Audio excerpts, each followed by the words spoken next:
BTTH life simulator system. अध्याय 391 dragon seal. एक लंबी चुप्पी के बाद जियान ने अपना नाजुक हाथ हिलाया और उदास स्वर में कहा, अपना हाथ आगे बढ़ाओ।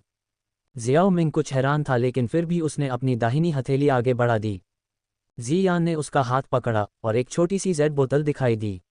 बोतल के अंदर एक गहरा सुनहरा तरल बह रहा था, जो एक असाधारण शक्तिशाली ड्रैगन आभा को बाहर निकाल रहा था। प्राचीन ड्रैगन सार रक्त। जियाओ मिंग उसके सामने मौजूद पदार्थ से अपरिचित नहीं था। तुम क्या करना चाहते हो? मैं तुम्हारे हाथ पर ड्रैगन सील छापना चाहता हूँ। जियान ने सावधानी से जेड बोतल से गहरे सुनहरे रक्त की एक बूंद जियाओ मिंग की हथेली पर गिराई। अचानक हाथ का निशान बदल गया और गहरा सुनहरा रक्त बहने लगा, जिससे एक अजीबोगरीब रून बन गया जो उसकी हथेली के केंद्र से चिपक गया। जियाओ मिंग ने अपना हाथ वापस खींच लिया और उत्सुकता से उसकी जांच की। तो ये ड्रैगन सील है। ये वास्तव में क्या करता है? ड्रैगन सील के कई कार्य हैं। यह मुझे आपके स्थान को समझने में मदद करता है और आपको पिलटॉवर की स्वर्गीय ज्वाला को वश में करने में सक्षम बनाता है। मेरा मानना है कि पिलटॉवर में शामिल होने का एक कारण 3000 जलती हुई ज्वाला थी। दुर्भाग्य से 3000 जलती हुई ज्वाला बेहद जंगली है। इसे बलपूर्वक वश में करना मुश्किल होगा, न केवल आपके लिए बल्कि पिलटॉवर के 3 प्रमुखों के लिए भी संघर्ष करना पड़ सकता है। इसके अलावा इसमें पहले से ही काफ़ी बुद्धिमत्ता है, इसलिए इसे निगलना आसान नहीं होगा। आप सही कह रहे हैं, जियाओ मिंग ने सहमति में सिर हिलाया। सौभाग्य से बहुत समय पहले, शायद जब 3000 जलती हुई लौ अभी अभी बन रही थी, हमारे कबीले के एक पूर्वज ने इसे खोजा था। हालांकि उस समय 3000 जलती हुई लौ बहुत कमज़ोर थी और इसे पकड़ने से कोई खास असर नहीं हुआ। इसलिए उस पूर्वज ने 3000 जलती हुई लौ के भीतर एक ड्रैगन सील छोड़ दी। यही कारण है कि 3000 जलती हुई लौ और हमारी जनजाति के रूप समान हैं। जब आप स्वर्गीय लौ को भस्म करना चाहते हैं तो 3000 जलती हुई लौ के माथे पर इस प्राचीन ड्रैगन सार रक्त की एक बूंद लगाएं। इसके अंदर छिपी ड्रैगन सील सक्रिय हो जाएगी, जिससे इसे वश में करने की कठिनाई बहुत कम हो जाएगी। बेशक इसका उपयोग तब करना सबसे अच्छा होगा जब वह साथी गंभीर रूप से घायल हो। इससे आप निश्चित रूप से इसे वश में कर पाएंगे, जियान ने अत्यंत गंभीरता से समझाया। ठीक है, जियाओ मिंग मुस्कुराया और सिर हिलाया। ये ड्रैगन सील सही समय पर आई, जिससे उसे भविष्य में जियान से इसके लिए पूछने का प्रयास नहीं करना पड़ा। वास्तव में जियान ने एक और बात का उल्लेख नहीं किया। प्रत्येक ड्रैगन सील अद्वितीय है। जब किसी व्यक्ति या वस्तु पर ड्रैगन सील लगी होती है तो इसका मतलब है कि उसके मालिक को वह पसंद आ गया है। जियान ने जियाओ मिंग को अपनी ड्रैगन सील दी। वैसे आपने पहले प्राचीन ड्रैगन एसेंस रक्त का सेवन किया है। सामान्य लोगों के लिए वे प्राचीन ड्रैगन रक्त एसेंस शारीरिक शक्ति को बहुत बढ़ा सकते हैं। हालांकि आपका भौतिक शरीर हमेशा मजबूत रहा है, इसलिए वृद्धि महत्वपूर्ण नहीं है। मैंने एक बार आपके अंदर कुछ ड्रैगन फीनिक्स शक्ति डाली थी। ड्रैगन फीनिक्स शक्ति इतनी सरल नहीं है। अपने दिमाग को केंद्रित करें और अपने शरीर के भीतर उस अपरिचित शक्ति को सक्रिय करें। देखो क्या होगा। जियान को कुछ याद आया और उसने उसे याद दिलाया। ओह ठीक है। हालांकि जियाओ मिंग जानता था कि क्या होगा, उसने जियान के निर्देशों का पालन किया। उसने अपनी आंखें बंद की, अपने दिमाग को केंद्रित किया, जल्दी से अपने मांस और रक्त के भीतर घूम रही अपरिचित ऊर्जा का पता लगाया और फिर उसे सक्रिय किया। इस ऊर्जा के सक्रिय होने के साथ जियाओ मिंग को अचानक अपने पूरे शरीर में झुनझुनी महसूस हुई। तराजू ने उसकी त्वचा को ढक दिया, एक दूसरे से जुड़कर एक निर्बाध तराजू कवच बना दिया। यहाँ तक कि उसका चेहरा भी तराजू से ढका हुआ था, मानो उसने कवच का पूरा सूट पहना हो, जो एक मजबूत और मजबूत छाप दे रहा था। ये ड्रैगन स्केल कपड़े हैं, एक रक्षात्मक कौशल जो प्राचीन शून्य ड्रैगन जनजाति के सभी सदस्यों के पास होता है। हालांकि जियाओ मिंग का संस्करण साधारण ड्रैगन स्केल कपड़े नहीं हैं। यह उच्चतम श्रेणी का ड्रैगन फीनिक्स प्राचीन कवच है, जियान ने अपने बगल में हैरान मेडुसा को समझाया। अपनी आंखें खोलते हुए जियाओ मिंग ने अपनी उंगली हिलाई, जिससे उसके हाथ पर टकराने पर एक टकराने वाली आवाज़ आई। ये चीज़ वाकई प्रभावशाली है। हे इसके साथ अपनी खुद की ताकत के साथ, भले ही आप हॉल ऑफ सोल्स के 8 सितारा डू वेनेरेट से मुक्का खाएं, इससे केवल मामूली चोटें ही लगेंगी। 7 सितारा डू वेनेरेट और उससे नीचे के हमलों से शायद ही आपको कोई नुकसान पहुंचे। जियान ने एक तरफ से ठहाका लगाया। जियाओ मिंग की वर्तमान स्थिति को देखते हुए उसके पास वर्तमान सेंट्रल प्लेन्स में खुद को बचाने के लिए पर्याप्त से अधिक साधन होने चाहिए। उसका मूड बेहतर हो गया। सेंट्रल प्लेन्स में इस समय पिलटॉवर और हॉल ऑफ सोल्स के बीच संघर्ष के कारण उथल पुथल मची हुई थी, लेकिन प्राचीन शून्य ड्रैगन जनजाति एकीकरण में व्यस्त थी और उसे सेंट्रल प्लेन्स के बारे में सीमित जानकारी थी। इसके अलावा जियाओ मिंग ने यह उल्लेख नहीं किया था कि वह हॉल ऑफ सोल्स से लड़ने जा रहा था, अन्यथा जियान इतना शांत नहीं होता। जियाओ मिंग के साथ एक संक्षिप्त बातचीत के बाद जियान अनिच्छा से चला गया और कमरे में जियाओ मिंग और मेडुसा को अकेला छोड़कर एकांत में चला गया। मेडुसा ने जियाओ मिंग की तरफ एक तिरछी नज़र डाली। उसकी अभिव्यक्ति झुंझलाहट से भरी हुई थी क्योंकि उसने एक ठंडी खर्राटे भरी। जियाओ मिंग खांसने लगा, ये जानते हुए कि मेडुसा गुस्से में थी। इससे पहले जब वह ड्रैगन फीनिक्स क्रिस्टल लेयर को परिष्कृत कर रहा था तो उसने सिम्युलेटर के माध्यम से सीखा कि 3 महान ड्रैगन द्वीपों के लोग हमला करने आएंगे। मेडुसा की ताकत अपर्याप्त थी और वह गर्भवती थी, इसलिए उसने उसे एकांत में जाने के लिए धोखा दिया। यही कारण था कि वह महान युद्ध के दौरान प्रकट नहीं हुई।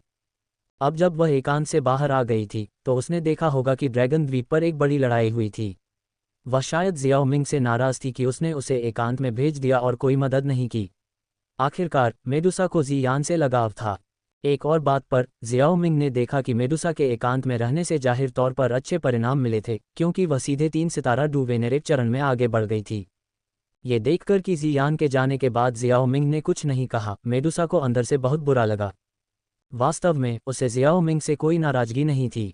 आखिरकार वह नहीं जानती थी कि जियाओ मिंग 3 महान ड्रैगन द्वीपों के हमले की भविष्यवाणी कर सकता है। वह केवल इस संयोग से नाराज थी। एक पल की चुप्पी के बाद जियाओ मिंग ने धीरे से कहा, ड्रैगन द्वीप छोड़ने के बाद तुम जाने की योजना बना रहे हो, है ना? ये सुनते ही मेडुसा का कामुक शरीर कांप उठा और उसने ठंडे स्वर में जवाब दिया, हाँ, मैं बहुत लंबे समय से जनजाति से दूर हूँ। इसके अलावा मेरी हालत स्थिर है और 7 रंग वाले स्वर्ग निगलने वाले अजगर की आत्मा लंबे समय से प्रकट नहीं हुई है। ड्रैगन द्वीप छोड़ने के कुछ दिनों बाद मैं आपको इसके बारे में बताना चाहता था, लेकिन मुझे उम्मीद नहीं थी कि आप इसे समझ पाएंगे। यह अच्छी बात है कि आप सेंट्रल प्लेन्स छोड़ रहे हैं।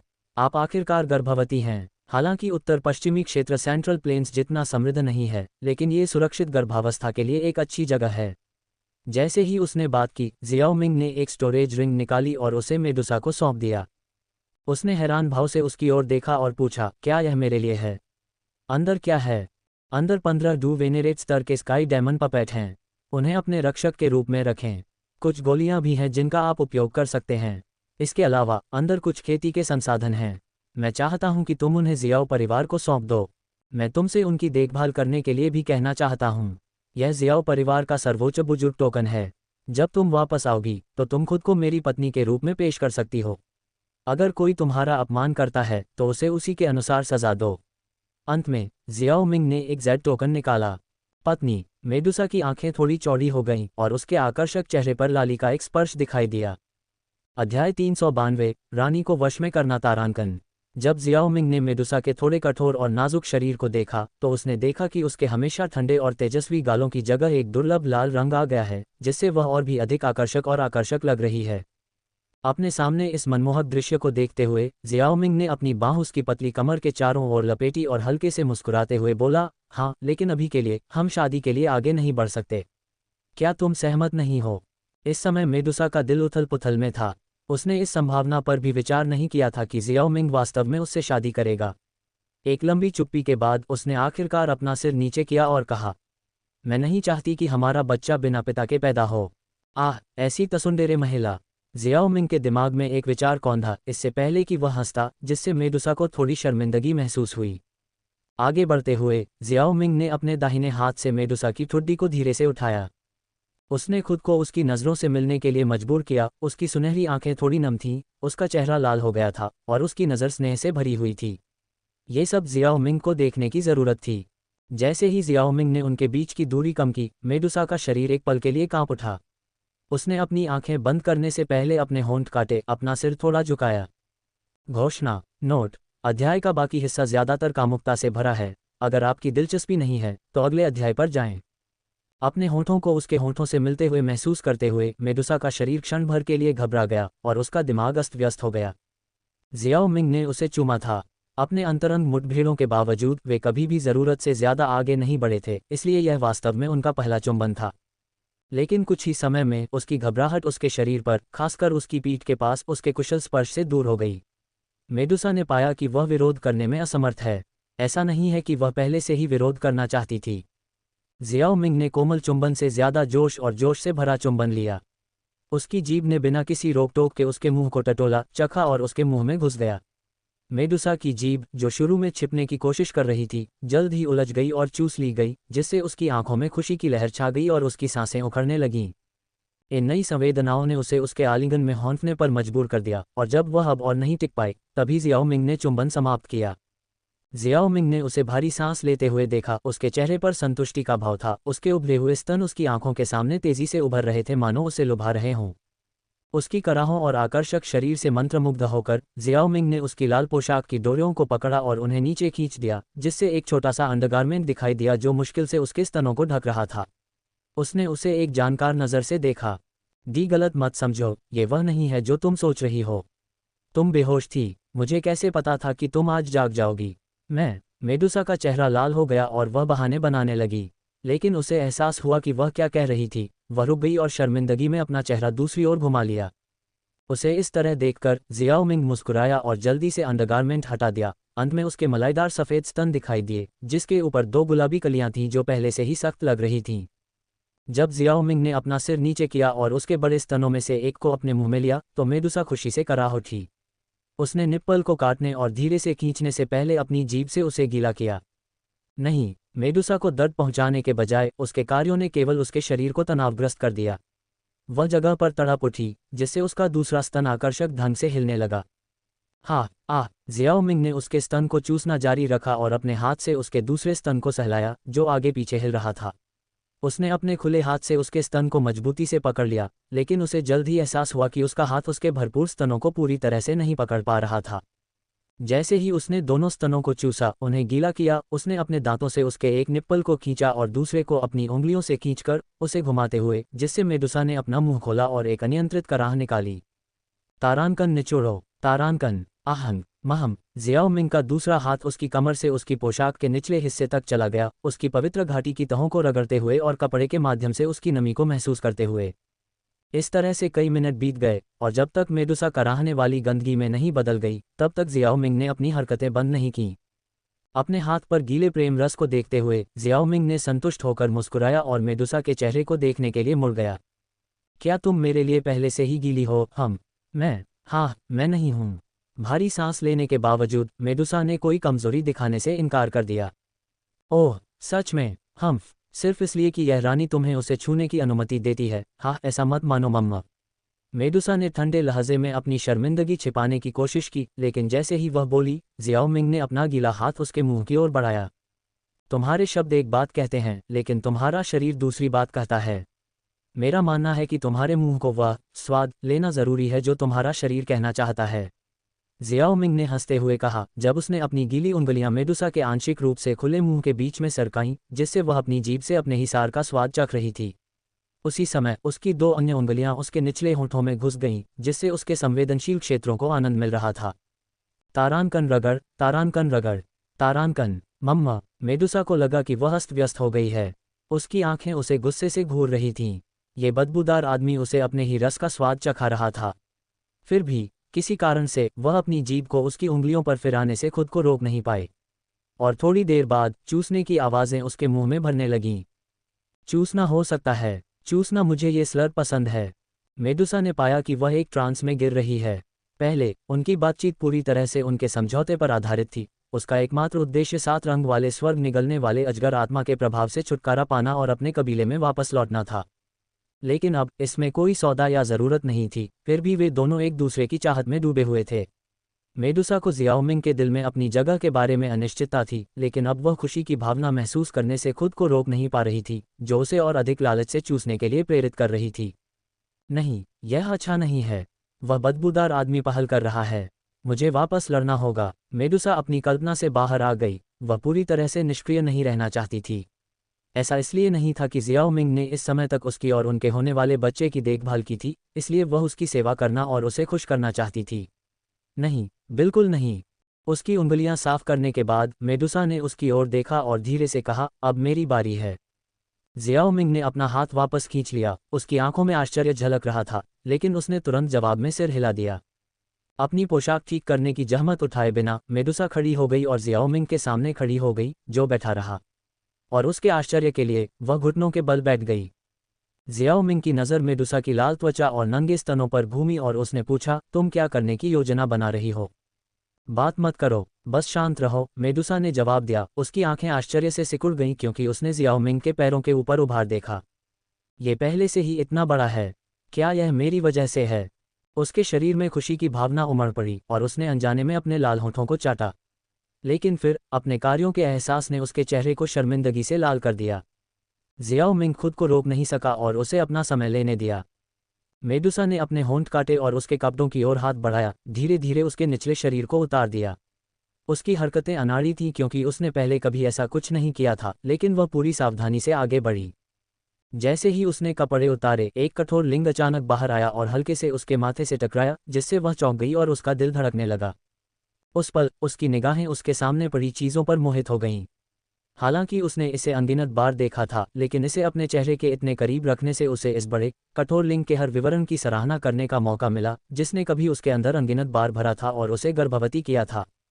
जियाओ मिंग ने धैर्य बनाए रखा, उसकी प्रतिक्रियाओं का आनंद लिया। मेडुसा को इस रूप में देखना उसके लिए बिल्कुल नया अनुभव था।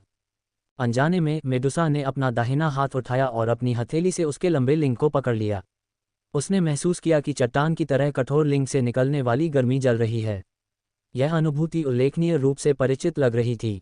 अपने होठों को चाटते हुए उसने ऊपर देखा और उसकी दृष्टि के उस हिस्से में जो विशाल लिंग से अस्पष्ट नहीं था, उसने जियाओ मिंग की कामुक निगाहों को देखा जिसे छिपाना मुश्किल था। इस प्रतिक्रिया ने उसे खुश करने की इच्छा को और बढ़ा दिया। अपना सिर पीछे झुकाते हुए उसने अपनी चिपचिपी जीभ को बढ़ाया और उसके लिंग की नोक को चाटा। तारांकन चाटना। जियाओ मिंग ने मेडुसा की अनाड़ी हरकतों को देखा, जैसे कि वह अनिश्चित थी कि क्या करना है, फिर भी उसने पहले देखी गई हरकतों को दोहराने का प्रयास किया। वह ये सोचने से खुद को रोक नहीं पाया कि मेडुसा काफ़ी गुप्त दर्शक थी। मेडुसा अधिक सहज हो गई और उसने अपनी गति बढ़ा दी क्योंकि जियाओ मिंग के पैर उसे और अधिक जगह देने के लिए चौड़े हो गए। वह छोटे छोटे चाटने से लेकर उसके कठोर लिंग को हर जगह चाटने, अपनी जीभ को उसके सिर पर घुमाने और यहाँ तक कि उसे चूमने तक चली गई। निस्संदेह उसने यह जियानेर से सीखा है, जियाओ मिंग ने सोचा। फिर भी वह बता सकता था कि वह धीरे धीरे समझ रही थी और अपनी खुद की शैली को लागू कर रही थी। तारांकन GGLLIC के तारांकन SLICC के किस। जब मेडुसा ने उसके लिंग की पूजा करने के बाद अपना सिर पीछे किया तो लार की एक धार उसके होठों और ठुड्डी पर चिपक गई। वह ये देखे बिना नहीं रह सकी कि कैसे उसकी लार ने उसके कठोर लिंग को ढक दिया, जिससे वह चमक उठा। इस दृश्य ने उसके प्रेम रस को उसकी जांघों से नीचे बहने दिया, जिससे वह उन्हें आगे पीछे रगड़ने के लिए मजबूर हो गई। वह ऊपर चढ़ गई और अपने बड़े स्तनों को उसके गीले लिंग के बगल में रख दिया। जब वह उन्हें देख रहा था, जियाओ मिंग ने लार निगल ली। मेडुसा के साथ हर अंतरंग मुठभेड़ में वे आगे पीछे उछलते थे, लेकिन यह उन कुछ मौकों में से एक था जब उसने उनके साथ खेला था और वह और अधिक की लालसा से खुद को नहीं रोक सका। हालांकि उसके विचार बाधित हो गए क्योंकि उसने देखा कि उसका कठोर सदस्य उन दो विशाल टीलों से घिरा हुआ था। उसकी प्रतिक्रिया को देखते हुए मेडुसा के होठों पर मुस्कान आ गई। अगर कोई एक चीज थी जिसमें वह माहिर थी, तो वह थी उसकी गर्वित संपत्ति। उसने अपनी हथेलियों से अपने भरपूर स्तनों को पकड़ लिया, उसके कठोर लिंग को अपने बीच कसकर लपेट लिया, अपनी छाती पर उसके धड़कते हुए लिंग की धड़कती गर्मी को महसूस किया। लयबद्ध हरकतों के साथ उसने कुशलता से अपने शरीर को ऊपर नीचे किया, अपने लाल हो रहे स्तनों का उपयोग करके उसके चिकने लिंग पर फिसलने के लिए। जियाओ मिंग उसके गीले लिंग पर उसके आलीशान टीलों के फिसलने की अनुभूति से पूरी तरह से मंत्रमुग्ध था। उनकी आंखें आपस में मिल गईं और मेडुसा ने गर्व के साथ कहा, क्या वे नर्म हैं, हम? उसके पहले के शब्दों का जवाब देने की कोशिश में। वे अद्भुत हैं, जियाओ मिंग ने इच्छा से अभिभूत होकर गुर्राते हुए कहा। उसने उसके चेहरे को मजबूती से पकड़ लिया, उसे अपने करीब खींचा और उनके होंठ एक भावुक मैला चुंबन में टकराए जिसने मेडुसा के एक बार गर्वित चेहरे को पिघला दिया। उसके स्तन उसके कठोर लिंग के खिलाफ आगे पीछे होते रहे क्योंकि उनके मुंह एक दूसरे को टटोल रहे थे, जिससे संवेदनाओं का एक मादक मिश्रण पैदा हो रहा था। रगड़ने की आवाज़ें और मैला चुंबन की आवाज़ें हवा में भर गईं क्योंकि उनका संबंध गहरा हो गया, जिससे मेडुसा को एक ऐसा आनंद महसूस हुआ जिससे उसे अपनी पवित्र घाटी को रगड़ने की इच्छा हुई, लेकिन उसके हाथ अन्यथा व्यस्त थे, अपने स्तनों की मजबूत पकड़ के साथ उसे खुश करने के लिए समर्पित थे। उसकी इच्छा को महसूस करते हुए जियाओ मिंग ने अपना ध्यान नीचे की ओर स्थानांतरित कर दिया, अपने पैरों का उपयोग करके उसके पीछे के हिस्से को उत्तेजित किया, कुशलता से उसकी सिलवटों को रगड़ा और उसके निचले शरीर में होने वाली संवेदनाओं को तीव्र किया। जीभों के एक उत्साही आदान प्रदान के बाद जियाओ मिंग ने धीरे धीरे अपना चेहरा हटा लिया, उसकी आंखें मेडुसा पर टिकी हुई थीं। उनके चुंबन में विराम ने उसे क्षण भर के लिए चकित कर दिया। अपने होंठ काटते हुए वह आगे झुकी, अपने होंठों के बीच उसकी जीभ को पकड़ लिया, लालच से उसे चूसा और चखा। जिस तरह से वे स्थित थे उससे उसकी गांड के गाल इतने खुल गए कि जियाओमिंग के पैर उसकी नमयोनी के होंठों पर अपनी तीव्र रगड़ को और तेज कर सके, जिससे उसके शरीर में खुशी की सिहरन दौड़ गई। तारानकन स्लर्प स्लर्प। उनके जोशीले आदान प्रदान के बीच कमरे में स्लर्पिंग की आवाज़ गूंज रही थी, क्योंकि मेडुसा हर पल का आनंद ले रही थी। जियाओमिंग ने उसके उलझे हुए लाल बालों को मजबूती से पकड़ लिया और उसे कसकर खींचकर उसके मुंह को चूसा। उनके मिलन की उत्तेजना ने मेडुसा की जांघों के बीच नमी की लहर पैदा कर दी, जिससे जियाओमिंग का पैर दागदार हो गया और फर्श पर टपकने लगा। हा हा हा। सांस फूलने और हाँफने के कारण मेडुसा ने अपना चेहरा जियाओमिंग से हटा लिया और अपनी नज़र उसके मोटे स्तनों के बीच आराम कर रहे उसके लिंग पर ले गई। उसके लिंग की नोक पर उसके सार की चमकीली निशानी थी। उसने उत्सुकता से उसके लिंग की नोक पर अपने होंठ दबाए और उसे अपने मुंह में ले लिया। उसकी जीभ फैली हुई थी, उसके संवेदनशील सिर के साथ छेड़खानी करते हुए वह उसके सार का स्वाद चख रही थी। उसके हाथ उसके स्तनों को उसके लिंग के खिलाफ मजबूती से दबाते रहे, जिससे उसे हर कोण से आनंद मिल रहा था। जियाओमिंग ने अपना सिर पीछे झुकाया, पूरी तरह से उस आनंद में डूबा हुआ जो वह अपनी मेहनत से उसे दे रही थी। तारानकन चूसो स्लर्प स्लर्प। मेडुसा ने अचानक अपने चूसने की शक्ति बढ़ा दी, जिससे जियाओमिंग अनजाने में अपनी पीठ को मोड़कर और तीव्र आनंद के जवाब में अपने कूल्हों को ऊपर उठा लिया। जैसे जैसे तनाव बढ़ता गया उसे एक मजबूत मुक्ति का एहसास हुआ। उसने अपने हाथ मेडुसा के सिर पर रखे और जैसे ही वह चूस रही थी उसने अपना बहुत सारा सार उसके मुंह में डाल दिया। तारानकन स्प्लट स्प्लट स्प्लट चूसो। मेडुसा ने उत्सुकता से उसका भार स्वीकार किया, अपने मुंह को इतना भर लिया कि उसके गाल सूज गए। उम्मा। उसके गाल फटने लगे। मेडुसा कुछ पल के लिए अनिश्चित थी कि क्या करे। उसने अपने स्तनों को उसके विशाल लिंग से बाहर निकाला और उसे अपने गले में गहराई तक डाल दिया, जिससे जियाओमिंग को अपना वीर्य छोड़ने का मौका मिल गया। मेडुसा के चेहरे को अपनी जांघों पर महसूस करते हुए जियाओमिंग ने अपना शेष सार उसके गले में डाल दिया। जब वह उसकी ओर देखने के लिए मुड़ा तो उसने देखा कि उसके गाल फूले हुए थे, उसकी आंखें नमी के साथ चमक रही थीं और उसके होंठों से उसके सार की एक छोटी सी छींटें निकल रही थीं। बहुत हॉट। जियाओमिंग कुछ समय के लिए इस कामुक दृश्य से मंत्रमुग्ध हो गया। उसने धीरे से मेडुसा के चेहरे को अपने हाथों में लिया और धीरे से प्लॉप ध्वनि के साथ अपने विशाल लिंग को उसके मुंह से बाहर निकाला। उसने जल्दी से अपना मुंह बंद कर लिया और उसके सार को अंदर ही रहने दिया। गल्प गल्प अध ममनफ हा। पूरे कमरे में निगलने की आवाज़ें गूंज रही थीं, क्योंकि मेडुसा ने लगन से उसका सार निगल लिया, थोड़ा थोड़ा करके, धीरे धीरे अपने गालों को खाली करते हुए, जब तक कि अंतिम निगलने की आवाज़ के साथ वह सब निगल नहीं गया। इस बिंदु पर मेडुसा की आंसू भरी आंखों में टालमटोल का संकेत दिखाई दिया। वह स्पष्ट रूप से अपने अश्लील प्रदर्शन से शर्मिंदा थी, लेकिन किसी कारण से वह नहीं चाहती थी कि जियाओमिंग का सार बर्बाद हो। मेडुसा की शर्मीली उपस्थिति को देखकर जियाओमिंग गर्मजोशी से मुस्कुराया और अपनी हथेली को आगे बढ़ाते हुए धीरे से कहा, तुम बिल्कुल अविश्वसनीय थी, मेरी मोहपत्नी। फिर से मुझे इस तरह बुला रहे हो? कितना धोखेबाज। मेडुसा ने मन ही मन सोचा। उसकी आंखें टालमटोल से हटकर जियाओमिंग की हथेली पर केंद्रित हो गईं। उसका चेहरा अनजाने में उसके स्पर्श में झुक गया, उसकी हथेली को अपने चेहरे पर सहलाते हुए महसूस किया, जैसे कि उसके प्रयासों को स्वीकार कर रहा हो। इससे उसे आनंद की अनुभूति हुई। यही वह क्षण था जब उसका शरीर जम गया और उसे याद आया कि कैसे पहले वह 7 रंग वाले स्वर्ग निगलने वाले अजगर के प्रभाव से मुक्त होना चाहती थी, ताकि इस तरह के दृश्य कभी न हो। लेकिन अंत में भले ही वह उसके नियंत्रण से मुक्त हो गई थी, वह अभी भी एक विनम्र महिला की तरह व्यवहार कर रही थी, जो उसकी हथेली की एक साधारण लहर से उत्साहित थी। आह, मुझे लगता है कि मैं हार गई और मैंने इसे पूरी तरह से किया। मेडुसा के आंतरिक विचारों में किसी भी तरह के पछतावे का निशान नहीं था। इसके बजाय ये वह क्षण था जब उसने आखिरकार अपने अभिमान को पूरी तरह से अलग कर दिया, अपने चेहरे पर प्यार और स्नेह को प्रकट करने दिया, क्योंकि वह जियाओमिंग को देख रही थी। उसका हाथ बढ़ा और जियाओमिंग के अभी भी कठोर सदस्य के हर इंच को ऊपर से नीचे तक सहलाया। फिर उसने अपना चेहरा अपने हाथ से दूर कर लिया और अपनी चिपचिपी जीभ से उसके लिंग का सारा रस चाट लिया। उसने उसके कठोर लिंग को अपने गले के पीछे तक डाला, अपनी जीभ को हर इंच पर घुमाया और धीरे धीरे उस चिपचिपे चाशनी जैसे तरल पदार्थ के किसी भी निशान को चाट लिया। हालांकि जियाओमिंग का संयम कम होने लगा। उसने उसके सिर पर अपनी पकड़ मजबूत कर ली और उसे अपनी जांघों के बीच और भी अंदर खींच लिया, जिससे वह उसका पूरा लिंग निगल गई। मेडुसा इसके लिए तैयार थी, वास्तव में वह इसी के लिए तरस रही थी। एक हाथ सीट पर टिकाकर उसका दूसरा हाथ उसकी टपकती पवित्र घाटी की ओर बढ़ा। जैसे ही जियाओमिंग ने उसके सिर को घुमाया, जिससे वह बार बार उसके विशाल कठोर लिंग को निगलने लगी, उसकी उंगलियां पागलों की तरह तलाश कर रही थीं, खुद को आनंदित कर रही थीं। प्रत्येक जोरदार धक्के के दौरान उसकी जीभ बाहर निकलकर उसके लिंग को सहला रही थी। मम्मन्फ मन मग खून। जियाओमिंग उस पल में पूरी तरह से डूबा हुआ था और उसे एक तीव्र और सुखद अनुभूति हुई। उसे मेडुसा के साथ इस तरह से पेश आने में कोई हिचक नहीं थी। जियाओ यी जियान के विपरीत, जिसे अपनी गैग रिफ्लेक्स पर काबू पाने में कुछ समय लगा, मेडुसा और किंगलिन बिल्कुल भी नहीं हिले। ऐसा लग रहा था जैसे उनके शरीर ऐसी गतिविधियों के लिए बिल्कुल उपयुक्त थे। उसके सिर को खींचने से लेकर अपनी पकड़ बनाए रखते हुए अपने कूल्हों को उसके अंदर धकेलने तक, उसने महसूस किया कि उसका कठोर लिंग उसकी जीभ पर फिसल रहा है और उसके गले में गहराई तक जा रहा है, जो उसकी जकड़न से घिरा हुआ है।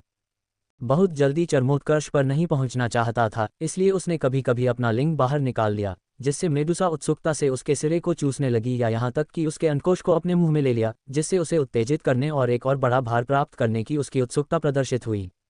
इस बीच मेडुसा की खुद की उत्तेजना स्पष्ट हो गई क्योंकि उसके तरल पदार्थ फर्श पर टपक रहे थे, जबकि वह खुद को आनंदित कर रही थी। ये स्पष्ट संकेत था कि यह उसे उसकी सेवा करने के लिए कितना कामुक बना रहा था।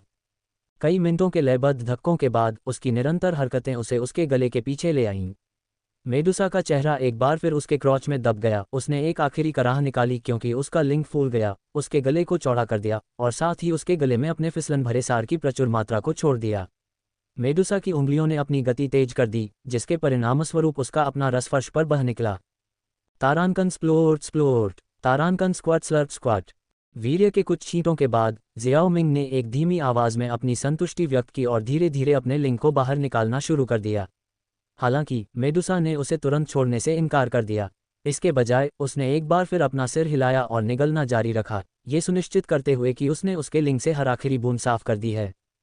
काम खत्म करने के बाद मेडुसा ने जियाओ मिंग के हैरान भाव को देखा और संकुचित आंखों और चेहरे पर संतुष्टि भरी मुस्कान के साथ उसकी नज़रों का सामना किया।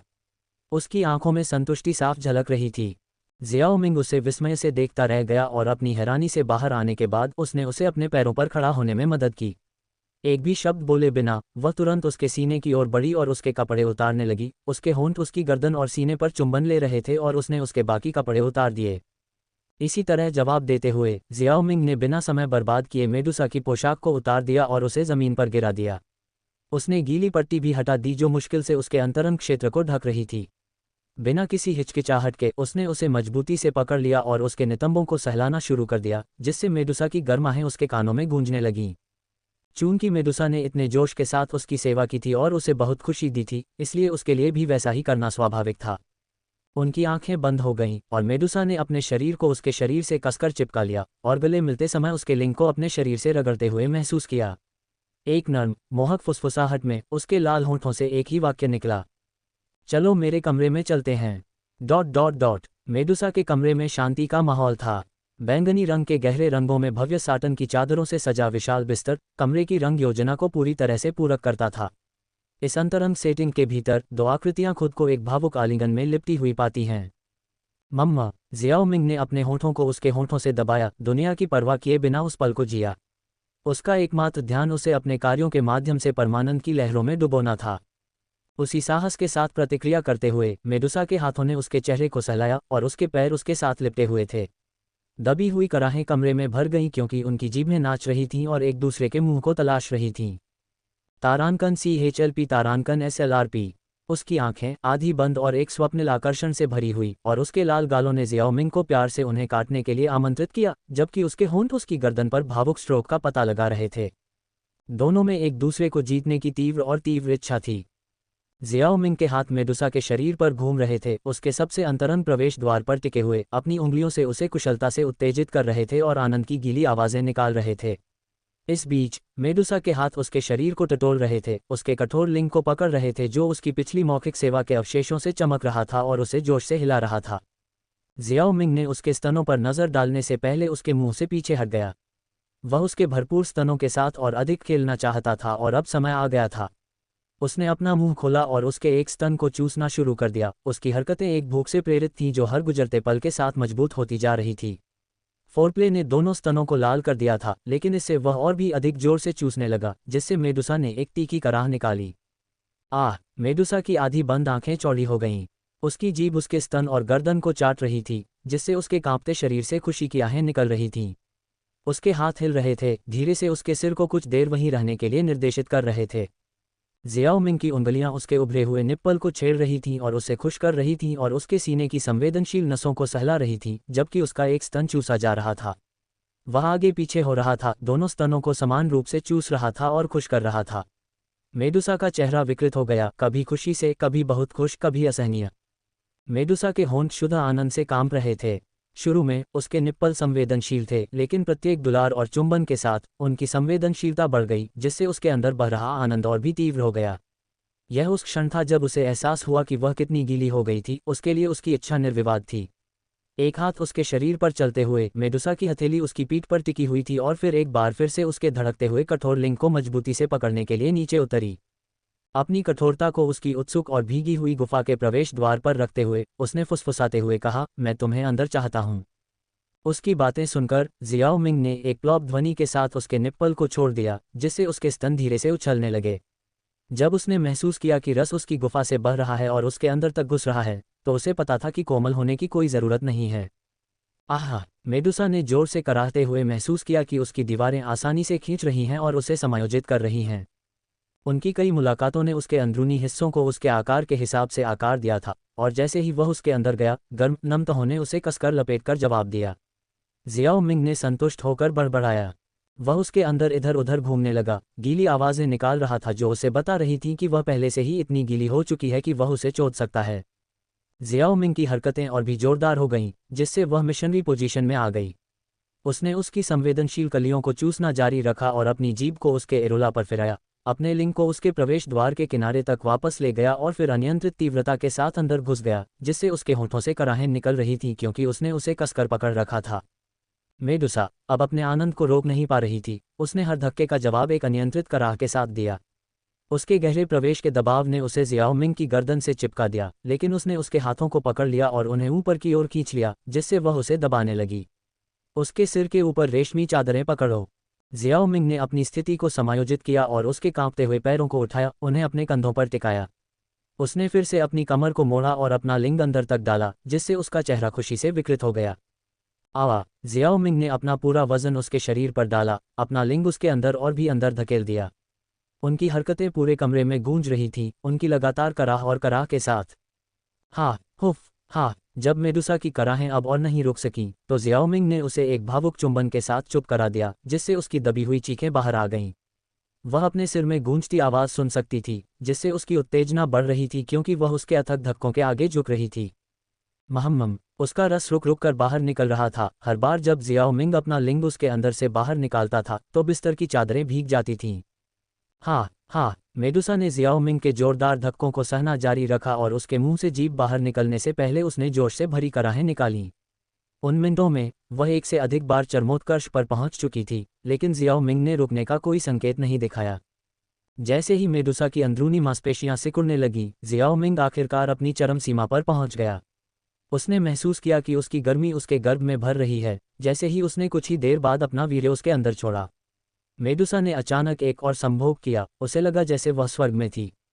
महम्मम! हूफ! मेडुसा को अपने नीचे कांपते हुए महसूस करते हुए उसकी खुशी से भरी अभिव्यक्ति, उसकी आंतरिक दीवारें उसके लिंग के चारों ओर मालिश और सिकुड़ रही थीं और अधिक के लिए विनती कर रही थीं। जियाओ मिंग ने संतुष्टि में कराहते हुए अपने लिंग को और भी गहराई तक धकेला, इस अनुभूति का आनंद लेते हुए जब उसने अपना सारा बचा हुआ वीर्य उसके अंदर छोड़ा।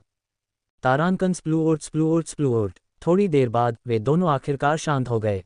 हालांकि वे उसी स्थिति में रहे। जियाओ मिंग का कठोर लिंग अभी भी उसके अंदर था और मेडुसा के पैर उसके कंधों पर लटके हुए थे। वे लगातार एक दूसरे को चूमते रहे, उनके शरीर अभी भी अंतरंग रूप से एक दूसरे से जुड़े हुए थे। इससे स्वाभाविक रूप से एक और जोशीली लड़ाई शुरू हो गई, इस बार विभिन्न अन्य मुद्राओं में। अल्पविराम। महम महम महम। तारानकन प्लैप प्लैप प्लैप प्लैप। जियाओ मिंग ने देखा कि कैसे उसका कठोर लिंग मेडुसा में पीछे से घुसा, उसकी पसीने से तरपीट उसकी जांघों के साथ टक्कर से कांप रही थी और उसने अपना सिर तकिए में दबाकर दबी हुई कराहें निकालीं। उसके मांसल नितंबों पर जियाओ मिंग के धक्कों और पिटाई के लाल निशान थे। अपने हाथों से मेडुसा के नितंबों को चौड़ा करके और अपने कठोर लिंग को उसके अंदर गहराई तक डालने के बाद जियाओ मिंग ने एक और भार छोड़ा। तारानकन प्लैप स्प्लोर्ट। महम! जैसे ही मेडुसा की आंतरिक दीवारें हिंसक रूप से सिकुड़ीं, उसकी एक तेज दबी हुई कराह सुनी जा सकती थी। उसके अंदर वीर्यपात करने के बाद जियाओ मिंग ने अपना लिंग बाहर खींच लिया, जिससे उनका तरल पदार्थ उसकी पवित्र घाटी से बाहर निकल गया। तारानकन प्लॉप ड्रिप। क्या ये वह स्थिति नहीं थी जिसे तुम पसंद करती थी? जियाओ मिंग की आवाज़ में एक चिढ़ाने वाला लहजा था। मेडुसा को अपने परमानंद के बीच उसके शब्द सुनकर शर्मिंदगी महसूस हुई। ये वह स्थिति थी जिसका इस्तेमाल उसने अतीत में अपने अंतरंग मुठभेड़ों के दौरान सबसे अधिक बार किया था। हालांकि यह शर्मनाक था, लेकिन इसने उसे तकिए से अपनी कराहों को दबाने की अनुमति दी, जिससे वह सीधे उसके सामने नहीं जा सकी। और फिर जैसे ही यह कृत्य समाप्त हो जाता, वह अपने कमरे में वापस भाग जाती, उसकी नज़रों से ओझल हो जाती। हालांकि उसने शुरू में केवल उन्हीं कारणों से इस स्थिति का उपयोग किया था, लेकिन वह इसके लिए स्वाद विकसित करने से खुद को रोक नहीं पाए। इससे पहले कि वह आगे कुछ सोच पाती, जियाओ मिंग ने आगे बढ़कर उसके दोनों हाथों को मजबूती से पकड़ लिया, जिससे उसका चेहरा तकिए की गहराई से बाहर निकल आया। लेकिन मुझे ये ज़्यादा पसंद है। तारांकन प्लैप प्लैप प्लैप प्लैप। हाँ हाँ हाँ। जैसे ही जियाओ मिंग ने अपने धक्के फिर से शुरू किए, मेडुसा की कराहें तेज हो गईं, जिससे उसके कामुक शरीर में आनंद की लहरें दौड़ गईं। उसकी लय के कारण उसके विशाल स्तन आगे पीछे हिलने लगे और वह उसके नियंत्रण में आ गई। जियो मिंग, और रुको मत। हाँ, वह चिल्लाए, जब तुम इस तरह ईमानदार होती हो तो तुम बिल्कुल मोहक होती हो। उसने अपनी हरकतें तेज कर दी, उसे आनंद के दायरे में और भी गहराई तक खींच लिया। उसकी जीभ उसके मुंह से फिसल गई और तकिए पर लार टपकने लगी। वे दोनों अपने जुनून में डूब गए, समय का कोई बोध ही नहीं रहा। थोड़ी देर बाद मेडुसा की बारी आई। उसका पसीना पसीना शरीर इतनी तेजी से उस पर सवार होने लगा कि जियोमिंग पूरी तरह से मंत्रमुग्ध हो गया। उसका शरीर आगे पीछे, ऊपर नीचे, गोल गोल घूमता रहा, जबकि उसकी अभिव्यक्ति मोह और परमानंद के बीच बदलती रही। वे आखिरकार रुक गए, बस एक दूसरे के ऊपर चढ़ गए और एक दूसरे के शरीर को लापरवाही से छूते रहे। मेडुसा के होंठ खुल गए और वह एक नर्म, स्नेही आवाज के साथ जियाओ मिंग का सामना करने के लिए मुड़ी। उसके चेहरे पर एक पिघली हुई अभिव्यक्ति थी जब उसने उसे संबोधित किया। पति, अध्याय 393, किंग लिन एकांत से उभरता है। जियाओ मिंग और मेडुसा कुछ समय तक ड्रैगन द्वीप पर रहे, एक दूसरे के लिए दोनों की कामुक इच्छाओं को एक तरफ रखते हुए। जियाओ मिंग को अभी भी मेडुसा के गर्भ में पल रहे बच्चे के लिए 8 स्तरीय फाउंडेशन पिल को परिष्कृत करने की आवश्यकता थी। एक और कारण किंग लिन के एकांत से उभरने का इंतजार करना था। द्वीप पर अपने समय के दौरान जियाओ मिंग ने वातावरण में एक सूक्ष्म बदलाव देखा। पहले से छिपी हुई और शक्तिशाली आभा की संख्या में वृद्धि हुई थी। जियाओ मिंग को इस बदलाव के पीछे के कारण की थोड़ी समझ थी। ये दुर्जय आभा, जिसे उसने पहले कभी महसूस नहीं किया था, संभवतः प्राचीन शून्य ड्रैगन जनजाति के पूर्ववर्ती थे जो शून्य में साधना कर रहे थे। ड्रैगन सम्राट की वापसी के साथ, ये पूर्ववर्ती, जो पहले जनजाति के भीतर आंतरिक विभाजन के कारण अंदरूनी लड़ाई में लगे हुए थे, एक बार फिर पूर्वी ड्रैगन द्वीप पर लौट आए थे। एक दिन, जब जियाओ मिंग ने अंतिम गोली को परिष्कृत करना समाप्त कर लिया, तो वह अपने कमरे से बाहर चला गया और ऊपर से खुशी की आवाज़ सुनी। युवा गुरु, ऊपर देखते हुए हरे रंग की एक सुंदर आकृति चमक उठी और खुद को उसकी बाहों में फेंक दिया। किंग लिन। जियाओ मिंग उस प्यारी लड़की की उपस्थिति से क्षण भर के लिए स्तब्ध रह गया, जिसने उसे कसकर गले लगा लिया, लेकिन जल्द ही मुस्कुराया और उसके सिर को सहलाया। तुम आखिरकार एकांत से बाहर आ गई हो। क्या तुमने 9 सिर वाले स्वर्ग सर्प की ऊर्जा को पूरी तरह से परिष्कृत कर लिया है? हाँ, प्राचीन ड्रैगन मकबरे में ड्रैगन ऊर्जा के लिए धन्यवाद। इसे दबाने में कई प्राचीन शून्य ड्रैगन बुजुर्गों की सहायता के साथ, मैं 9 सिर वाले स्वर्ग सर्प की आत्मा को परिष्कृत करने में सक्षम था। किंगलिन ने मधुरता से मुस्कुराया। हे, हालांकि मिस किंगलिन के भीतर 9 सिर वाले स्वर्गीय सर्प की आत्मा पूरी तरह से परिष्कृत नहीं हुई है, लेकिन इस घटना के बाद यह अब कोई खतरा नहीं रहेगा। जल्द या बाद में यह उसके द्वारा आत्मसात कर लिया जाएगा। एल्डर जूली आकाश से उतरे और हंसे।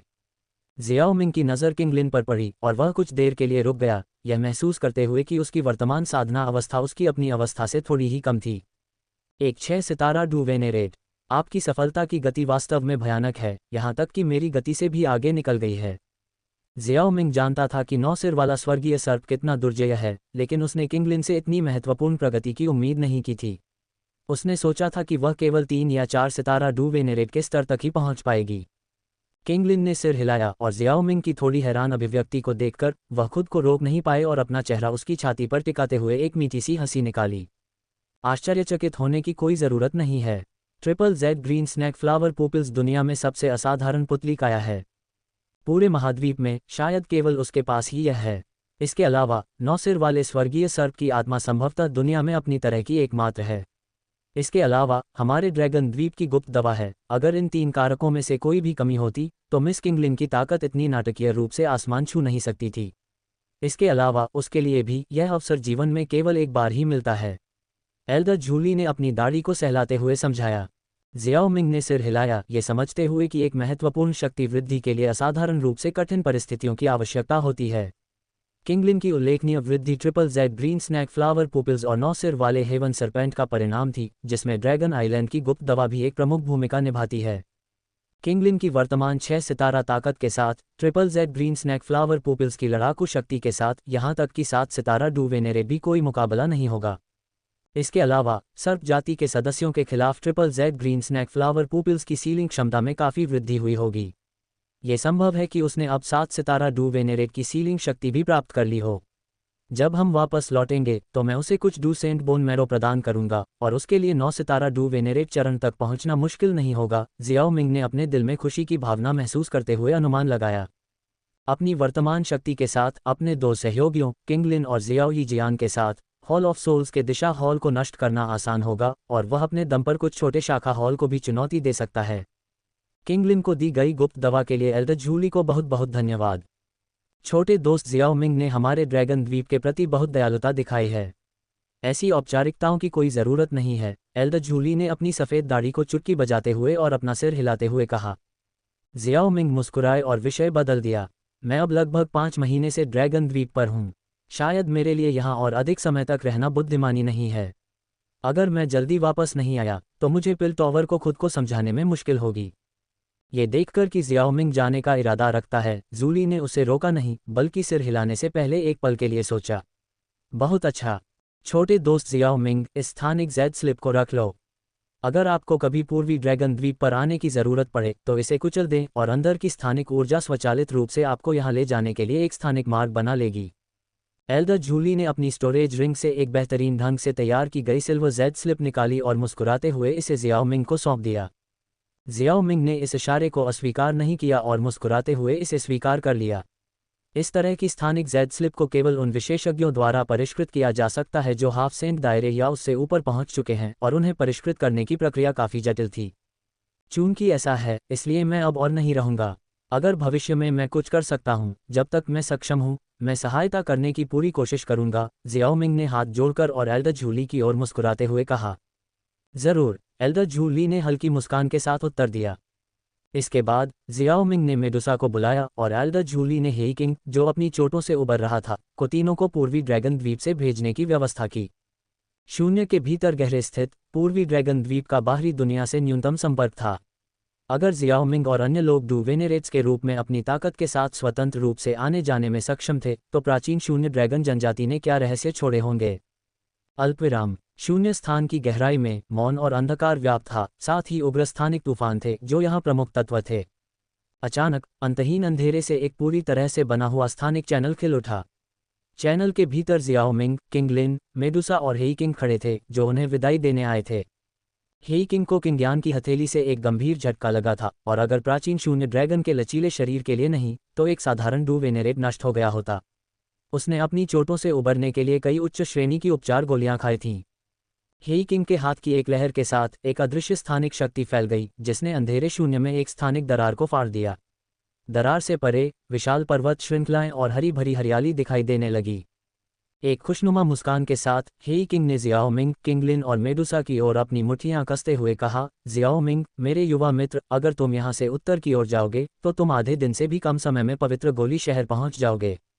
जनजाति में मौजूदा स्थिति के कारण मुझे जल्दी वापस लौटना है, इसलिए मुझे डर है कि मैं तुम तीनों को व्यक्तिगत रूप से नहीं ले जा सकता।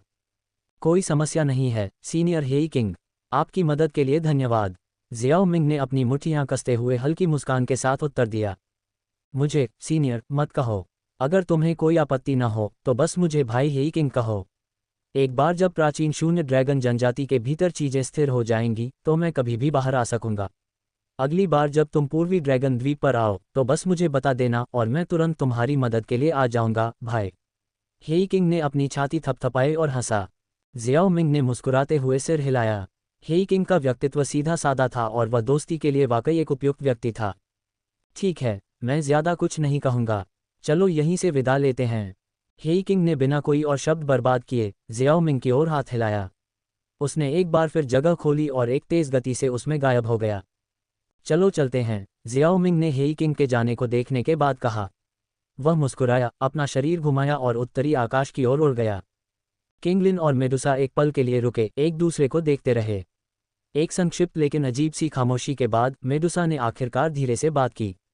मैं मानता हूं कि हमने सही तरीके से शुरुआत नहीं की और मैं अपने पिछले कार्यों को सही ठहराने की कोशिश नहीं करूंगा। मैं उस समय अपने व्यवहार के लिए आपसे माफ़ी मांगना चाहता हूँ। किंगलिन की आंखें आश्चर्य से चौड़ी हो गईं। जब मेडुसा ने उसे रुकने के लिए इशारा किया तो उसने इस तरह की बातचीत की उम्मीद नहीं की थी। उसके और मेडुसा के बीच तालमेल नहीं था, या यूं कहें कि उस समय से उन्होंने एक दूसरे से बहुत ज़्यादा बात नहीं की थी। इसके विपरीत जियाओ यीजियान का अब मेडुसा के साथ अच्छा रिश्ता था।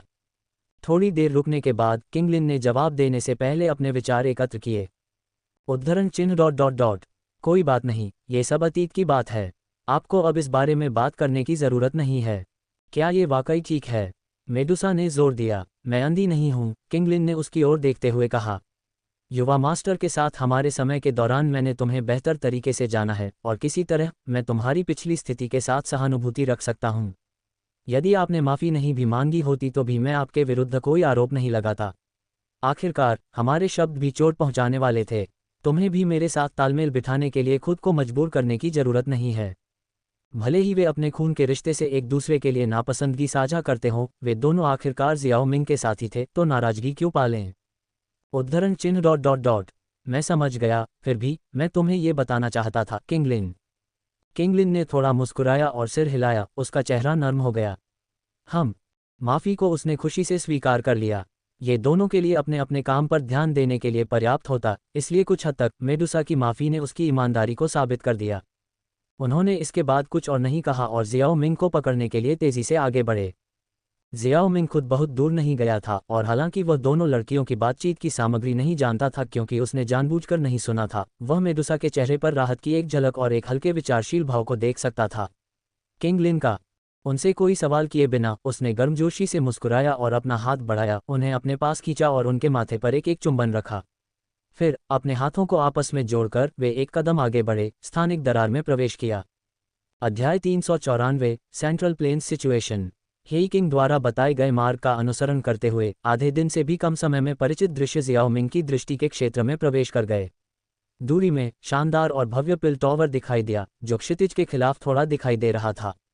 पवित्र पिल सिटी में लौटने पर जियाओ मिंग ने मेडुसा को विदाई दी, जो सीधे शहर में वर्महोल के माध्यम से उत्तर पश्चिमी क्षेत्र की ओर निकल गई। Dot dot dot. पिलटॉवर मुख्यालय के सम्मेलन हॉल के अंदर जुवान कोंगजी और जुवान यी एक चर्चा में लगे हुए थे जब जुवान कोंगजी की भौहें सिकुड़ गईं और वह धीरे से हंसा। आखिरकार वह यहाँ है। जैसे ही जुवान कोंगजी की हंसी कम हुई, हॉल के बाहर से दस्तक की आवाज़ गूंजी। अंदर आओ। दरवाज़ा खुला और जियाओ मिंग अंदर चला गया। Xiao Ming. जुवान यी ने उस युवक को देखा जो अभी अभी आया था, थोड़ा चौंक गया। फिर उसके चेहरे पर हैरानी की एक झलक दिखी क्योंकि उसे लगा कि जियाओ मिंग की आभा पहले ही 7 सितारा डू वेनेरेट स्टेज तक पहुंच चुकी थी। ऐसा लगता है कि खाली क्षेत्र में प्राचीन शून्य ड्रैगन जनजाति की अपनी यात्रा से आपको काफ़ी कुछ हासिल हुआ है, जुवान कोंगजी ने टिप्पणी की। जुवान यी के विपरीत, जिसने उसे शायद ही कभी देखा हो, जुवान कोंगजी जियाओ मिंग से अधिक परिचित था और उसने आश्चर्य के प्रति एक निश्चित प्रतिरक्षा विकसित की थी। इसलिए वह जियाओ मिंग की तेज़ प्रगति से बहुत चौंका नहीं था। मैंने कुछ लाभ कमाया। बूढ़े जुबान, क्या तुमने मुझे यहाँ किसी काम से बुलाया है? जियाओ मिंग मुस्कुराया। वह अभी अभी अपने निवास पर लौटा था और जियाओ यीजियान को देखने का मौका नहीं मिला था जब काओ यंग ने उसके दरवाजे पर दस्तक दी, उसे सूचित किया कि जुबान कोंगजी उससे मिलना चाहता था। पहले बैठो और फिर हम बात करेंगे। जियाओ मिंग ने एक कुर्सी ढूंढी और बैठ गया, जबकि जुबान कोंगजी ने सेंट्रल प्लेन्स की मौजूदा स्थिति के बारे में संक्षिप्त विवरण देना शुरू किया। जियाओ मिंग के जाने के बाद से 5 महीनों के दौरान सेंट्रल प्लेन्स उथल पुथल में उलझा हुआ था। पिलटॉवर और हॉल ऑफ सोल्स में कई बार टकराव हुआ था, दोनों पक्षों ने जीत और हार का अनुभव किया। पिलटॉवर ने हॉल ऑफ सोल्स की शाखा हॉल में से एक को नष्ट करने के लिए कार्रवाई की थी, जिसके परिणामस्वरूप हॉल ऑफ सोल्स ने पिलटॉवर के उच्च रैंकिंग सदस्यों के सिर पर इनाम रखा। ये जानकारी पूरे सेंट्रल प्लेन्स में फैल गई थी, जिसमें हॉल ऑफ सोल्स ने 8 महान बुजुर्गों के स्तर पर या उससे ऊपर के व्यक्तियों को मारने वाले किसी भी व्यक्ति को पर्याप्त इनाम देने की पेशकश की थी। अकेले जियाओ मिंग का इनाम अन्य 8 महान बुजुर्गों के संयुक्त इनामों से अधिक मूल्यवान था, जिसने दुष्ट मार्ग से कई शक्तिशाली साधकों को आकर्षित किया। पिलटॉवर और हॉल ऑफ सोल्स के बीच संघर्ष के अलावा सेंट्रल प्लेन्स में अन्य ताकतें भी अराजकता में उतर गई थीं। कई गुट, बड़े और छोटे, संघर्षों में उलझे हुए थे जिससे अनगिनत हताहत हुए। उदाहरण के लिए, फॉलिंग स्टार पवेलियन के आदरणीय फैंग और येलो स्प्रिंग पवेलियन के आदरणीय हुआन क्वान ने एक रहस्यमय व्यक्ति की डूसेंट विरासत के अवशेषों में खोजी गई एक अनूठी औषधीय जड़ी बूटी पर द्वेष विकसित किया।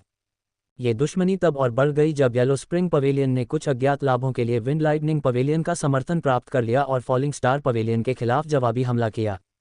प्रमुख आकाश संप्रदाय और फूल संप्रदाय को दो प्रमुख संप्रदायों के रूप में स्थान दिया गया था और उनके बीच अतीत में कोई संघर्ष नहीं था। हालांकि गहन आकाश संप्रदाय लंबे समय से फूल संप्रदाय की इच्छा रखता था, जिसमें केवल महिलाएं शामिल थीं। हाल ही में जब फूल संप्रदाय के पिछले संप्रदाय गुरु गिर गए, जिससे संप्रदाय के भीतर उथल पुथल मच गई, तो फूल संप्रदाय के भीतर गुटों ने हुआ जिन नामक एक महिला को नए संप्रदाय गुरु के रूप में समर्थन देने की मांग की। हालांकि फूल संप्रदाय के पूर्व संप्रदाय गुरु मूर्ख नहीं थे और जानते थे कि हुआ जिन अविश्वसनीय थे। यून के बिना भी उन्होंने हुआ यी नामक एक अन्य महिला को अपनी डूक्यूई और संप्रदाय गुरु के पद को विरासत में लेने के लिए पाया।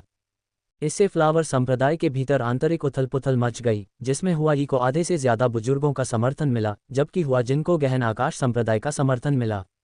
अन्य छिपी हुई ताकतें भी उभरी थीं। सेंट्रल प्लेन्स की स्थिति के बारे में जुवान कोंगजी की व्याख्या सुनने के बाद जियाओ मिंग ने अपनी भौहें सिकोड़ लीं। उसने पहले सिम्युलेटर से कुछ जानकारी प्राप्त की थी, जिससे संकेत मिलता था कि सेंट्रल प्लेन्स शांतिपूर्ण नहीं होगा। हालांकि सिम्युलेटर की जानकारी सीमित थी और पूरी तरह से विश्वसनीय नहीं थी, इसलिए उसे इस बात की स्पष्ट समझ नहीं थी कि स्थिति कैसे सामने आएगी। सेंट्रल प्लेन्स की वर्तमान स्थिति को उसकी अपेक्षाओं से कहीं अधिक बताया जा सकता है, यहाँ तक कि उसे समझ पाना भी मुश्किल है। जुवान कोंगजी ने जियाओ मिंग की भौहें सिकोड़ी और आह भरते हुए पूछा, क्या तुमने भी देखा है कि कुछ गड़बड़ है? क्या तुम अंदर की कहानी जानते हो, ओल्ड जुवान? क्या ये हॉल ऑफ सोल्स से संबंधित हो सकता है?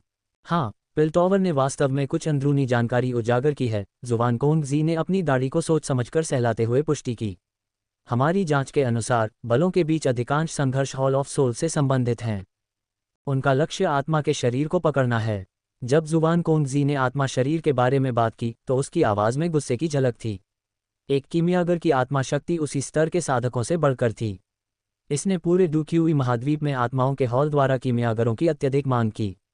पिल्टॉवर को नहीं पता था कि कितने कीमियागरों को गुप्त रूप से पकड़ लिया गया था, जिससे जुबान कोंगजी का गुस्सा और भड़क गया। आत्मा शरीर की खातिर जियाओ मिंग की आंखें थोड़ी सिकुड़ गईं।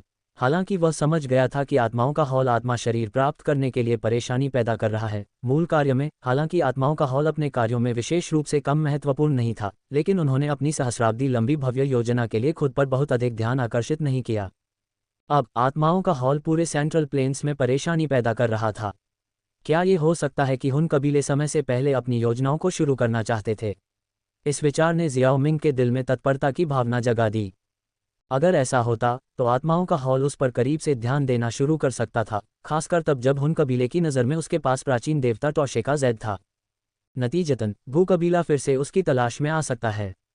दुर्भाग्य से टूशे प्राचीन देवता की जैद आसानी से नहीं सौंपी गई, अन्यथा हुन कबीले सीधे दूसरे प्राचीन कबीलों पर हमला कर सकते थे। इसमें कोई संदेह नहीं था कि हुन कबीले के पास इतनी ताकत थी। शायद वे वर्तमान में लिंग कबीले को मिटाने की योजना बना रहे थे। अंत में मुझे जितनी जल्दी हो सके अपनी ताकत बढ़ाने की जरूरत है। अपने मंदिरों को रगड़ते हुए जियाओ मिंग ने आह भरी। जब डू वेनेरेट दायरे से आगे बढ़ने की बात आई तो अपनी ताकत बढ़ाने के लिए बहुत कम अवसर थे। सिम्युलेटर के साथ भी उसे कई उपयुक्त अवसर नहीं मिल पाए। अचानक जियाओ मिंग को ड्रैगन फीनिक्स मूल फल का ख्याल आया। एक ड्रैगन फीनिक्स मूल फल ने जियान को सीधे शीर्ष डू वेनेरेट दायरे में 9 बदलावों को छोड़ने और निचले, मध्य और उच्च स्तरीय हाफ सेंट तक पहुंचने की अनुमति दी। इसके अलावा यह उसे डू सेंट दायरे में 4 सितारों को पार करने की अनुमति भी देगा। इसमें निहित ऊर्जा निस्संदेह असाधारण थी। उसके पास वर्तमान में ड्रैगन फीनिक्स मूल फल भी था। अगली बार जब वह जियान को देखेगा तो शायद वह उसे परिष्कृत कर सकता है और फिर उसकी कुछ ऊर्जा को अवशोषित कर सकता है। जियाओ मिंग को उम्मीद नहीं थी कि वह सीधे डू सेंट दायरे में प्रवेश कर जाएगा। एक अर्धसंत की ताकत होना ही काफ़ी होगा। अपने दिमाग में जियाओ मिंग ने अपनी ताकत बढ़ाने के तरीकों पर विचार किया। हालांकि वह पूरे समय चुप नहीं रहा और उसने जुबान कोंगजी से एक सवाल पूछा। बूढ़े जुबान, मुझे लगता है कि आपने मुझे सेंट्रल प्लेन्स की स्थिति के बारे में बताने के लिए नहीं बुलाया है ना? हे, आप होशियार हैं। जुबान कोंगजी ने स्वीकृति में सिर हिलाया। मैंने आपको यहाँ इसलिए बुलाया है क्योंकि हमारा पिल्टॉवर एक ऑपरेशन कर रहा है जिसके लिए 2 महान बुजुर्गों की आवश्यकता है। हमारे पास वास्तव में एक बुजुर्ग की कमी थी और संयोग से आप वापस आ गए। इसलिए मैंने उस पद को आपके साथ भरने का फैसला किया है। शुरू में मुझे आपकी ताकत के बारे में कुछ चिंताएं थीं, लेकिन अब लगता है कि मैं ज़रूरत से ज़्यादा सोच रहा था। ये सुनकर जियाओ मिंग ने मना नहीं किया। उसने पिल्टॉवर में भी कई लाभ उठाए थे, इसलिए जब उसे अपना काम करने की बारी आई तो वह स्वाभाविक रूप से पीछे नहीं हटेगा। ये किस तरह का ऑपरेशन है? हम हॉल ऑफ सोल्स के दिशा हॉल को नष्ट करने जा रहे हैं। ये पता चला कि युद्ध की इस हालिया अवधि के दौरान पिलटॉवर को भी कीमियागरों के बीच काफ़ी नुकसान उठाना पड़ा था। इन कीमियागरों के आत्मा शरीर को हॉल ऑफ सोल्स के सदस्यों ने पकड़ लिया था। इस ऑपरेशन में पिलटॉवर का उद्देश्य कुछ कीमियागरों के आत्मा शरीर को पुनः प्राप्त करना था। अध्याय 395 चर्चा महान स्वर्ग निर्माण पाम। हॉल ऑफ सोल्स शाखा हॉल को नष्ट करने के लिए टीम का नेतृत्व करने के मामले में अभी भी कई विवरण थे जिन पर चर्चा करने की आवश्यकता थी। यह ऐसा कुछ नहीं था जिस पर वे इतनी जल्दी कार्रवाई कर सकते थे। इस बार उन्होंने जियाओ मिंग को पहले से सूचित करने और खुद को तैयार करने के लिए आने दिया था, इसलिए वह लंबे समय तक नहीं रुका। जुवान कोंगजी से लौटने पर जियाओ मिंग अभी मुख्य हॉल में बैठा ही था कि जियाओ यीजियान जल्दी से दौड़कर आया और जैसे ही वह अंदर आया उसने अपने चेहरे पर प्रसन्न भाव के साथ खुद को उसकी बाहों में फेंक दिया। आदरणीय तियान हुओ और किंगलिन मुस्कुराते हुए उसके पीछे पीछे चल रहे थे। मीनी, तुम 5 महीने से गायब हो और तुम आखिरकार वापस आ गई हो, जियाओ यीजियान ने शिकायत के भाव के साथ धीरे से कहा, अपना सिर उसके आलिंगन में छिपा लिया और परिचित गंध से घिर गई। जियान के मामलों से निपटना थोड़ा मुश्किल था, इसलिए मुझे कुछ समय लगा, जियाओ मिंग ने मुस्कुराते हुए समझाया और धीरे से उसके बैंगनी बालों को सहलाया। लेकिन तुमने इन 5 महीनों में काफ़ी प्रगति की है। तुम्हारा आभामंडल पहले से कहीं ज़्यादा मजबूत है। तुम्हें डू वेनेरेट के पहले परिवर्तन तक पहुंच जाना चाहिए था, है न?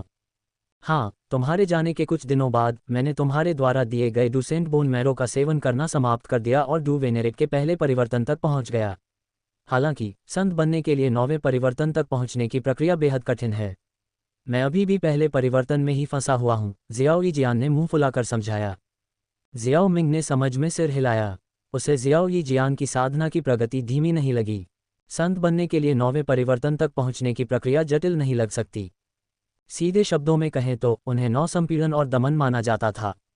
जब कोई पावरहाउस डू वेनेरेट अवस्था के चरम पर होता है और उनकी डू क्यूई पूर्ण होने के संकेत दिखाती है, जिसमें आगे बढ़ने के लिए कोई जगह नहीं होती है, तब 9 परिवर्तन शुरू होते हैं। उस बिंदु पर उन्हें अपने शरीर के भीतर सभी डू क्यूई को संघनित और संपीड़ित करने की आवश्यकता होती है, जिससे नए डू क्यूई को समायोजित करने में सक्षम खाली स्थान बनते हैं। एक बार जब डू क्यूई फिर से भर जाता है तो उन्हें संघनन की प्रक्रिया जारी रखनी होती है। ये चक्र 9 बार हुआ जब तक कि यह पूर्ण अवस्था में नहीं पहुंच गया। इस प्रक्रिया के दौरान प्रत्येक संपीड़न के तहत व्यक्ति के शरीर के भीतर डू क्यूई की गुणवत्ता में बदलाव का अनुभव होगा। तभी व्यक्ति अथाह आकाश जैसे अंतराल को पार कर संत क्षेत्र में आगे बढ़ सकेगा। यद्यपि 9 परिवर्तन सरल लग सकते हैं, वास्तविक साधना प्रक्रिया वास्तव में जीवन के लिए खतरा थी। केवल डू क्यूई की भयावह मात्रा के बारे में सोचना जो शीर्ष डू वेनेरेट क्षेत्र में एक पावरहाउस को समायोजित कर सकता है और इसे 9 बार भरने का कार्य, ऐसी आवश्यकता वास्तव में भयानक वर्णन के योग्य थी। प्रत्येक परिवर्तन एक तारे से 9 तारों तक प्रगति के बराबर था, इसलिए लगभग 6 महीने के बाद भी जियाओ यीजियान के लिए डू वेनेरेट के पहले परिवर्तन में होना सामान्य था। मूल कार्य में जियाओ यीजियान और किंगलिन अंत में केवल एक सितारा डू संत तक पहुंचे थे। यहाँ तक कि भयानक जहर शरीर और triple Z green snake flower pupils जैसी शीर्ष स्तरीय शारीरिक बनावट के साथ उन्हें आगे बढ़ने के लिए दानव संत हुआन क्वान के सार रक्त पर निर्भर रहना पड़ा। ये दर्शाता है कि डूसेंट क्षेत्र में प्रवेश करना कितना मुश्किल था। भले ही जियाओ मिंग के पास डूसेंट बोन मैरो की बड़ी मात्रा हो, लेकिन ये पर्याप्त नहीं होगा। अधिकांश संसाधन केवल एक व्यक्ति पर केंद्रित हो सकते हैं। एक आह भरते हुए जियाओ मिंग ने पास बैठे अन्य लोगों से बात की। इस बार मैं एसोसिएशन हेड जुवान कोंगजी से मिला और उसने मुझे हॉल ऑफ सोल्स की शाखा हॉल को नष्ट करने का काम दिया। हॉल ऑफ सोल्स की शाखा हॉल को नष्ट करना, यह एक खतरनाक मिशन है। आखिरकार hall of souls ice river valley जैसी कोई साधारण शक्ति नहीं है, आदरणीय तियानहुओ ने अपनी भौहें से कुढ़ी।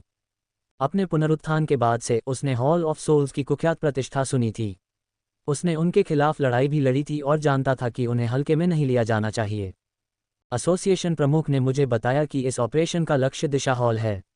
अगर यह कोई साधारण दिशा हॉल होता तो यह ज्यादा चिंता की बात नहीं होती, जियाओ मिंग ने समझाया। दिशा हॉल, जियाओ यीजियान जो उसके आलिंगन में लिपटा हुआ था, ने यह अपरिचित शब्द सुना और हैरान हो गया। हॉल ऑफ सोल्स के सेंट्रल प्लेन्स में कई शाखा हॉल हैं। उनमें से 24 ऐसे हैं जो अपेक्षाकृत महत्वपूर्ण स्थान रखते हैं और हॉल ऑफ सोल्स उन्हें दिशा हॉल के रूप में संदर्भित करता है।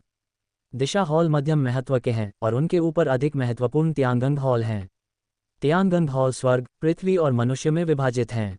उनके नीचे कुछ कम महत्वपूर्ण शाखा हॉल हैं। दिशा हॉल की रक्षा आमतौर पर 2 या अधिक माननीय बुजुर्गों द्वारा की जाती है जो 5 सितारा से नीचे हैं। वर्तमान में चून की हॉल ऑफ सोल्स पिल्टॉवर के साथ युद्ध में है, इसलिए वे रक्षा के लिए माननीय बुजुर्गों की संख्या बढ़ा सकते हैं। ये ऑपरेशन मुझे अकेले नहीं सौंपा गया है। मैं टीम का नेतृत्व करूंगा, मेरे साथ एक और महान बुजुर्ग भी होगा। इसके अलावा बाहरी सुदृढ़ीकरण भी होंगे, जिन विवरणों पर अभी चर्चा होनी बाकी थी। उनके अलावा जुवान कोंगजी ने पहले ही जियाओ मिंग को समग्र योजना के बारे में सूचित कर दिया था। मुझे नहीं पता था कि हॉल ऑफ सोल्स में ऐसे विभाग हैं। आदरणीय तियान हुओ ने अपनी दाढ़ी को सहलाया, इस ऑपरेशन की चिंताओं के बारे में राहत महसूस करते हुए। उसने देखा था कि जियाओ मिंग की आभा उसकी खुद की आभा से ज्यादा मजबूत थी, संभवतः 7 सितारा डू वेनेरेट स्तर पर। पिल्टॉवर के विपरीत, जिसने जियाओ मिंग की क्षमताओं के बारे में ज्यादा नहीं देखा था, वह जियाओ मिंग की युद्ध कौशल के बारे में जानता था। जियाओ मिंग एक ऐसा व्यक्ति था जो एक ही वार में निचले स्तर के विरोधियों को हरा सकता था, और यहाँ तक कि उसी स्तर के लोग भी कुछ चालों से ज्यादा विरोध नहीं कर सकते थे। चाहे 2 या 5 साधारण माननीय बुजुर्ग, जियाओ मिंग के लिए इससे कोई फर्क नहीं पड़ता था। इसमें बस कुछ अतिरिक्त मुके लगेंगे और उसे अपनी डू तकनीक का उपयोग करने की भी जरूरत नहीं होगी। हालांकि आदरणीय तियान हुओ फिर भी जियाओ मिंग से एक सवाल पूछा, क्या हमें इस ऑपरेशन में तुम्हारे साथ चलना चाहिए? ये सुनकर जियाओ यी जियान और किंग लिन दोनों ने जियाओ मिंग के चेहरे की ओर अपनी नज़र घुमाई। वे उससे अलग नहीं होना चाहते थे। आधे साल तक अलग रहना अनंत काल जैसा लग रहा था, और वे अभी हाल ही में फिर से मिले थे। दुर्भाग्य से उनके लिए, जियाओ मिंग ने अपना सिर हिलाया और कहा, मेरे पास तुम्हारे लिए अन्य व्यवस्थाएं हैं। मैं चाहता हूं कि तुम दूसरे शाखा हॉल में जाओ और वहां से आत्मासार प्राप्त करो। आत्मासार, किंगलिन ने पहली बार यह शब्द सुना था। आत्माओं का हॉल आत्मा के शरीर को पकड़कर उनके आत्मासार को निकालता है। ये आत्मासार किसी व्यक्ति की आत्मा साधना को बहुत तेज कर सकते हैं, जियाओ मिंग ने संक्षेप में समझाया। इस स्पष्टीकरण के साथ जियाओ यी जियान और किंगलिन समझ गए कि जियाओ मिंग उन्हें ऐसा क्यों करना चाहता था। जियाओ मिंग एक कीमियागर होने के नाते आत्मा शक्ति को उनसे ज्यादा महत्व देता था। भले ही जियाओ यी जियान और किंगलिन जियाओ मिंग से फिर से अलग नहीं होना चाहते थे, लेकिन उन्हें सहमत होना पड़ा। वे उसकी सहायता भी करना चाहते थे। जियाओ मिंग ने उन तीनों को 2 टीमों में विभाजित किया। आदरणीय तियान हुओ और किंगलिन ने एक टीम बनाई, जबकि जियाओ यी जियान अकेले गए। सतर्क रहने के लिए जियाओ मिंग ने शेष स्काई डायमंड कठपुतलियों को उन्हें सौंप दिया।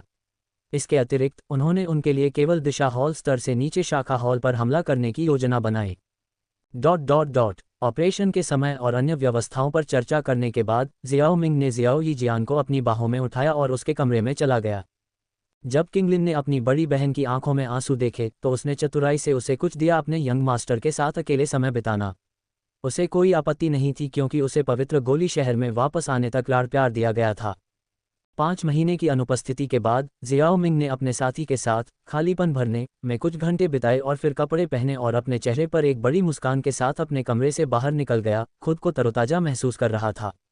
उसने अपने पीछे एक सोती हुई परी को छोड़ दिया जिसके होठों पर एक आनंदमय मुस्कान थी।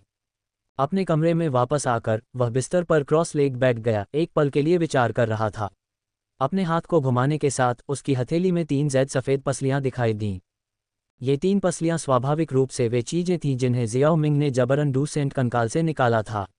वे तियान क्लास डू तकनीक का रहस्य रखती थीं। हालांकि उन्हें प्राप्त करने के बाद से वह विभिन्न मामलों में बहुत व्यस्त हो गया था और उनके बारे में भूल गया था। ये केवल अब उसे याद आया था। आत्माओं के हॉल के शाखा हॉल को नष्ट करने के आसन कार्य के साथ उसने इन कुछ दिनों का उपयोग अपनी लड़ाकू शक्ति को बढ़ाने के लिए करने का फैसला किया। अपनी लड़ाकू शक्ति को बढ़ाने का सबसे अच्छा तरीका उच्च श्रेणी की डू तकनीक विकसित करना था, और तियान क्लास डू तकनीक विशेष रूप से दुर्जेय थी। डू सेंट स्तर के कंकाल द्वारा प्रदर्शित तियान क्लास डू तकनीक द्वारा मुक्त की गई शक्ति के बारे में सोचते हुए जियाओ मिंग इन तकनीकों को सीखने के लिए और भी अधिक उत्सुक हो गया। जैसे ही जियाओ मिंग ने पसलियों को पकड़ा, वे ठंडी और चिकनी महसूस हुई, हड्डियों से जुड़ी खुरदरी बनावट से रहित। इसके बजाय वे सबसे उत्तम ज़ेड की तरह चिकनी महसूस हुई, जो स्पर्श करने पर एक अद्भुत अनुभूति प्रदान करती हैं। पसलियां जटिल और रहस्यमय पात्रों से ढकी हुई थीं, जो एक अस्पष्ट और रहस्यमय वाइब उत्सर्जित करती थीं। सतही स्तर के पात्रों पर ध्यान दिए बिना जियाओ मिंग ने अपनी मुट्ठी बंद कर ली और उसकी हथेली से एक पीली सफ़ेद लौ उठी, जिसने 3 सफ़ेद जैसी ज़ेड पसलियों को घेर लिया। भयानक गर्मी ने कमरे की हवा को जल्दी ही सुखा दिया। सिजल, भयानक लौ ने पसलियों को लगातार भून दिया, लेकिन उनकी नाजुक दिखने वाली उपस्थिति के बावजूद वे बिना किसी प्रभाव के, रंग में मामूली बदलाव के भी अप्रभावित रहीं। जियाओ मिंग इस स्थिति से हैरान नहीं था। अगर डू सेंट विशेषज्ञ द्वारा लगाई गई सील को आसानी से तोड़ा जा सकता है, तो ये बहुत बड़ा मजाक होगा। शांत मानसिकता बनाए रखते हुए जियाओ मिंग ने धैर्य बनाए रखा। उसने व्हाइट ग्लेज्ड हॉट फ्लेम को लगातार तीनों पसलियों को भूनने दिया, जबकि उसने धीरे धीरे अपनी आंखें बंद कर लीं, सीधे साधना की अवस्था में प्रवेश किया। कमरे के अंदर पीली सफ़ेद लौ भयंकर रूप से जल रही थी और तीनों पसलियों से एक हल्की चमक निकल रही थी। ये शोधन प्रक्रिया रात के उत्तरार्ध तक लगभग 10 घंटे तक जारी रही। व्हाइट ग्लेज्ड हॉट फ्लेम के अथक भूनने के तहत तीनों पसलियों में धीरे धीरे बदलाव आए। उनका प्राचीन सफ़ेद रंग धीरे धीरे फीका पड़ गया और उसकी जगह एक गहरा और रहस्यमय गहरा सुनहरा रंग आ गया। करीब से निरीक्षण करने पर पता चला कि उनमें से एक सूक्ष्म सुनहरी चमक निकल रही थी, जिसके साथ अजीब उतार चढ़ाव भी थे जो चुपचाप फैल रहे थे। शांत कमरे में अचानक तरल पदार्थ के बहने की अजीब सी आवाज़ गूंजी। जियाओ मिंग, जिसने अपनी आंखें कसकर बंद कर रखी थीं, ने इस पल धीरे से उन्हें खोला। उसकी नज़र उसके सामने की लपटों पर टिकी हुई थी। लपटों के भीतर पसलियों की हड्डियों का कोई निशान नहीं था। इसके बजाय एक अजीब गहरे सुनहरे तरल पदार्थ का कुंड था। तरल पदार्थ लपटों के भीतर धीरे धीरे बह रहा था, जैसे कि उसकी अपनी चेतना हो। कभी कभी विभिन्न विचित्र आकृतियों में मिल जाता था। तो सील तोड़ने के बाद यह ऐसा दिखता है, जियाओ मिंग ने धीरे से बड़बड़ाया।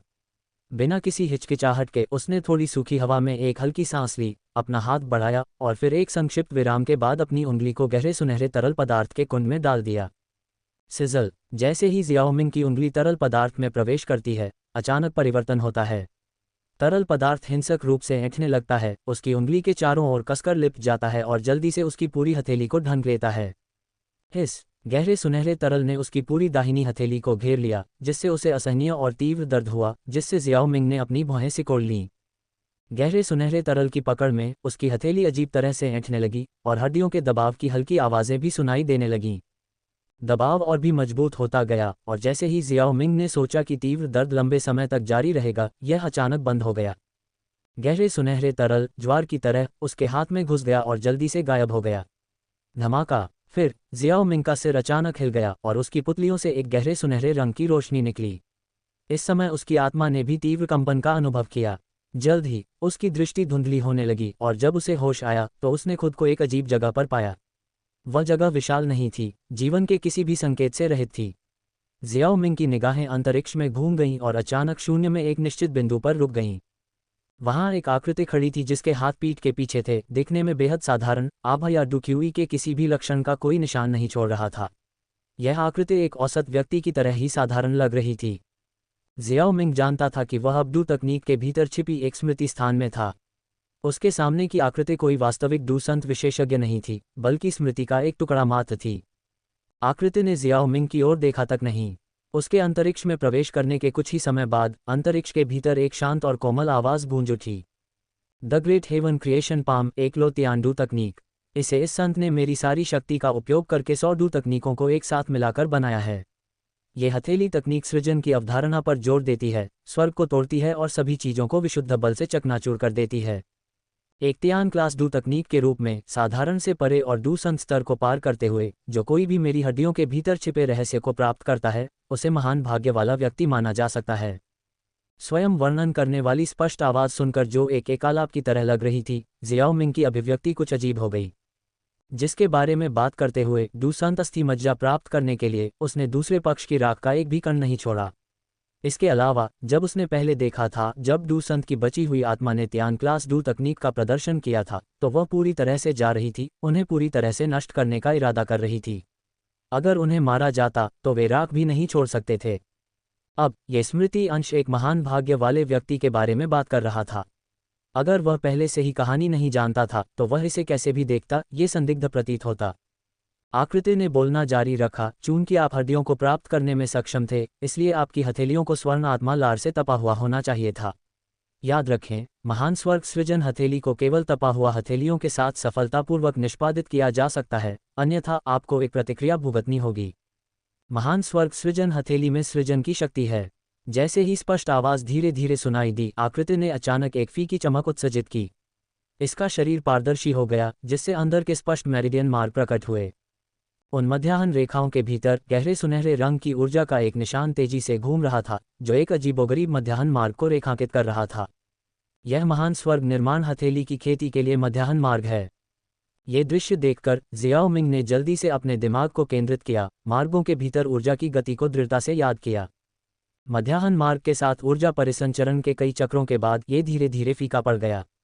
सौभाग्य से जियाओ मिंग ने पूरे मार्ग को याद कर लिया था। जैसे ही मध्याह्न मार्ग फीका पड़ा, आकृति के शरीर पर चमक भी गायब हो गई। हालांकि उसकी हथेली से गहरे सुनहरे रंग की चमक का एक उछाल फूट पड़ा। एक तेज झटके के साथ हथेली खाली जगह पर भारी रूप से गिर गई। धमाका! जैसे ही हथेली टकराई, भयानक ऊर्जा एक तूफान की तरह बह गई। आकृति की हथेली के नीचे एक बार फिर से एक विशाल काली रोशनी की अंगूठी बन गई। प्रकाश की अंगूठी ने आकार लिया और फिर बिजली की तरह तेजी से फैल गई, आसपास के स्थान को टूटे हुए कांच की तरह चकनाचूर कर दिया, तुरंत उसे ढहा दिया। नियत व्यक्ति, इस संत का नाम याद रखो, संत झाओ हुआ। ये धीमी आवाज़ जियाओ मिंग के दिमाग में एक वज्रपात की तरह गूंज उठी और गहरे काले प्रकाश के घेरे के भीतर की आकृति धीरे धीरे फीकी पड़ गई, अंततः शून्य में विलीन हो गई। अध्याय 396 जीवन अनुकरण। कमरे में जियाओ मिंग की कसकर बंद आंखें अचानक खुल गईं और उसके गले से एक धीमी सांस निकली और उसने खुद से बड़बड़ाया, सेंट झाओ हुआ। जैसे जैसे बड़बड़ाहट कम होती गई, जियाओ मिंग ने एक पल के बाद पूरी तरह से स्पष्टता हासिल कर ली। उसकी नज़र तुरंत उसकी दाहिनी हथेली पर पड़ी, जहां एक हल्की सुनहरी चमक निकल रही थी, जो धातु जैसी लग रही थी। अपने मन को अंदर की ओर केंद्रित करते हुए उसने अपने हाथ के अंदरूनी हिस्से की खोज की और जल्द ही कई छिपे हुए और नाजुक मेरिडियन की खोज की जो नए खुले हुए लग रहे थे। ये मेरिडियन एक अजीबोगरीब चक्र में आपस में जुड़े हुए थे, जो अविश्वसनीय रूप से रहस्यमय लग रहे थे। इन जटिल मेरिडियन को देखते हुए जियाओ मिंग ने एक पल के लिए सोचा, अपने दिमाग में मेरिडियन परिसंचरण के मार्गों को याद करते हुए। ये लूपिंग मेरिडियन सबसे महत्वपूर्ण स्थानों पर कब्जा कर लिया। दूसरे शब्दों में, इन लूपिंग मेरिडियन के मार्गदर्शन के बिना जबरदस्ती ग्रेट हेवन क्रिएशन पाम को निष्पादित करने से केवल उसकी हथेली में विशाल ऊर्जा का संचय होगा, जो उसे तोड़कर प्रकट करने में असमर्थ होगी। जियाओ मिंग ने पहले जो तीव्र दर्द अनुभव किया था, वह तथाकथित गोल्डन स्पिरिट लार द्वारा उसकी हथेली को परिष्कृत और रूपांतरित करने के कारण हुआ था, जो प्रभावी रूप से मेरिडियन को अंदर से जोड़ता था। यदि वह इस शोधन प्रक्रिया को छोड़ देता, भले ही उसने ग्रेट हेवन क्रिएशन पाम में महारत हासिल कर ली हो, तो वह इसे प्रदर्शित करने में संकोच करेगा। निष्पादन को मजबूर करना एक तेजी से फैलते कंटेनर में गैस के समान होगा, जिससे अंततः कंटेनर फट जाएगा। उस बिंदु पर साधक की पूरी भुजा पूरी तरह से टूट जाएगी। वास्तव में प्रभावशाली, ये सोचना कि संत झाओ हुआ जैसे शक्तिशाली व्यक्ति ऐसी अनूठी तकनीक बना सकते हैं। मानव शरीर के भीतर हजारों हजारों मेरिडियन हैं, जिनमें से कुछ छिपे हुए मेरिडियन अंतहीन हैं। उनमें से उपयोगी मेरिडियन का पता लगाना और खोलना कोई आसान काम नहीं है, जियाओ मिंग ने आश्चर्यचकित होकर कहा। उसके बाद एक मुस्कान आई। वह बिस्तर से उछलकर कमरे में सीधा खड़ा हो गया। चलो देखते हैं कि यह कितना शक्तिशाली है। उसके शरीर के भीतर डू क्यूई उसके दिमाग में याद किए गए मध्याह्न मार्ग के साथ धीरे धीरे प्रसारित होने लगा। शुरुआत में मार्ग की जटिलता के कारण जियाओ मिंग ने सावधानी से कदम उठाए और अपनी डू क्यूई को अपेक्षाकृत धीमी गति से प्रसारित किया। अपने सावधान दृष्टिकोण के कारण उसने अपने पहले प्रयास में ही मध्याह्न परिसंचरण पूरा कर लिया। और परिसंचरण पूरा करने के उस क्षण में जियाओ मिंग की बांह कांप उठी और एक चमकदार सुनहरी चमक अचानक उसकी दाहिनी हथेली से फूट पड़ी। इसके तुरंत बाद उसके शरीर के भीतर मौजूद डू क्यू ज्वार की लहर की तरह बहने लगी और इस बहिर्वाह की दिशा ठीक उसकी दाहिनी हथेली पर थी। क्या भयानक डू क्यू खपत! जैसे ही जियाओ मिंग ने देखा कि उसकी डू क्यू कितनी तेजी से खत्म हो रही थी, उसकी भौहें थोड़ी ऊपर उठीं। आदरणीय तियान हुओ द्वारा निष्पादित की गई 5 रिंग फ्लेम एक्सपेलिंग तकनीक तियान क्लास डू तकनीक से मुकाबला कर सकती थी, लेकिन डू क्यू खपत महान स्वर्ग निर्माण हथेली की तरह भयानक नहीं थी। वास्तव में सच्ची तियान क्लास डू तकनीकों और उन तकनीकों के बीच अंतर प्रतीत होता था जो केवल उनके स्तर तक पहुंचती थीं। जैसे जैसे उसकी हथेली में अधिक से अधिक डू क्यू इकट्ठा होते गए, गहरी सुनहरी चमक मजबूत होती गई। एक क्षण के बाद जब गहरी सुनहरी चमक अपने चरम पर पहुंच गई, तो सुनहरी चमक के केंद्र में चुपचाप काली रोशनी की एक बूंद उभरी। काली रोशनी के प्रकट होने के साथ एक भयानक चूषण बल आगे बढ़ा, जिसने तेजी से आसपास की सारी गहरी सुनहरी चमक को निगल लिया और उस क्षण काली रोशनी धीरे धीरे फैल गई। यह ऊर्जा, अगर मैं इसे निष्पादित करना जारी रखता हूं, तो मैं आज रात सड़कों पर सो सकता हूं। अपने हाथ में बढ़ती हुई विशाल ऊर्जा को महसूस करते हुए जियाओ मिंग ने हंसते हुए अपने शरीर के भीतर डू क्यूई की कमी को बलपूर्वक रोक दिया। फिर उसने धीरे से अपनी हथेली बंद कर ली। जैसे ही उसकी हथेली बंद हुई, अखरोट के आकार की काली रोशनी एक पल के लिए कांप उठी, धीरे धीरे फीकी पड़ गई और अंततः वापस डू क्यूई में बदल गई, उसके शरीर में वापस आ गई। अपने भीतर विशाल डू क्यूई को फिर से महसूस करते हुए उसके चेहरे पर एक संतुष्ट भाव प्रकट हुआ। क्योंकि महान स्वर्गीय सृजन ताड़ की खेती के लिए आवश्यक तैयारियां इस तकनीक के निर्माता द्वारा पूरी तरह से की गई थी, इसलिए इस तियान क्लास डू तकनीक में जियाओ मिंग की निपुणता अन्य तकनीकों से कहीं अधिक थी। इसके अलावा मेरिडियन सिस्टम के भीतर उपयोगी मेरिडियन खोलने की प्रक्रिया बिल्कुल नए सिरे से निर्माण की बात थी। हालांकि यह चुनौतीपूर्ण था, लेकिन जियाओमिंग अब इन मेरिडियन का स्थान जानता था और गोल्डन स्पिरिट लार के समान एक तरल बनाना मुश्किल नहीं था। एक बार तरल तैयार हो जाने के बाद वह इस तकनीक को दूसरों को सिखा सकता था, और जब तक वे मेरिडियन के परिसंचरण को समझते थे वे इसे जल्दी से समझ पाएंगे। ये तथ्य कि महान स्वर्गीय निर्माण पाम के निर्माता संत झाओहुआ एक तियान क्लास डू तकनीक बनाने में सक्षम थे, जिसे तेजी से महारत हासिल की जा सकती थी, वास्तव में एक संत की उपाधि के अनुरूप थी। एक पल के लिए चिंतन करते हुए जियाओमिंग ने तुरंत एकांत नहीं छोड़ा या तरल तैयार नहीं किया। इसके बजाय वह अपने बिस्तर पर लौट आया। ऐसा इसलिए था क्योंकि उसके दिमाग में एक यांत्रिक आवाज़ गूंज रही थी। डिंग, सिम्युलेटर सक्रिय हो गया है। इसने पता लगाया है कि मेजबान के पास एक सिमुलेशन अवसर है। क्या आप सिमुलेशन शुरू करना चाहेंगे? क्या यह एक और सिमुलेशन का समय है? सिमुलेशन की बात करें तो जियोमिंग ने पूर्वी ड्रैगन द्वीप पर अपने 5 महीनों के दौरान कई अवसरों को खो दिया, जो वास्तव में खेदजनक था। हालांकि अब सिम्युलेटर के माध्यम से पर्याप्त सुधार प्राप्त करने की संभावना उसकी बढ़ी हुई ताकत के कारण कम थी, इसका मतलब यह नहीं था कि सिमुलेशन महत्वहीन थे। कम संभावना के साथ भी कुछ अच्छा प्राप्त करने का मौका अभी भी था। डिंग, क्या आप सिमुलेशन शुरू करना चाहेंगे? सिमुलेशन शुरू करें। सिमुलेशन शुरू होता है। दिन 1, आपने लो तियान डू तकनीक ग्रेट हेवन क्रिएशन पाम में महारत हासिल कर ली है। आप गोल्डन स्पिरिट लार के समान प्रभाव वाली दवा को परिष्कृत करने की अपनी क्षमता में आश्वस्त महसूस करते हैं और यह आपको बहुत खुशी देता है। दिन 2, सुबह में आप अपनी डू क्यूई को स्थिर करते हैं। दोपहर तक आप अपने कमरे से बाहर निकलते हैं और अपने सहयोगियों जियोई जियान और किंगलिन के साथ एक आकस्मिक बातचीत करते हैं। साथ ही ये कबीले के सदस्य येशिनलैन को उसकी साधना में मार्गदर्शन भी देते हैं। शाम को आप और जियाओई जियान 2 घंटे तक लगन से काम करते हैं। दिन 3, आप 4 पंखों वाले स्कारलेट स्केल स्नैक की पीठ पर आराम से बैठते हैं, अपने साथियों के साथ चर्चा करते हैं कि हॉल ऑफ सोल्स के एक शाखा हॉल पर कैसे हमला किया जाए, सबसे अच्छा तरीका क्या हो, इस पर रणनीति बनाते हैं। दिन 4, आप एक दिन के लिए यात्रा करते हैं, पूरा समय कीमिया का अध्ययन करते हैं और गोल्डन स्पिरिट लार के लिए विकल्पों पर विचार करते हैं, विभिन्न संभावनाओं के साथ प्रयोग करते हैं। दिन 5, आप दिन भर कीमिया का अध्ययन करते हैं। आपके साथी आपको बताते हैं कि गंतव्य तक पहुंचने में 2 दिन और लगेंगे।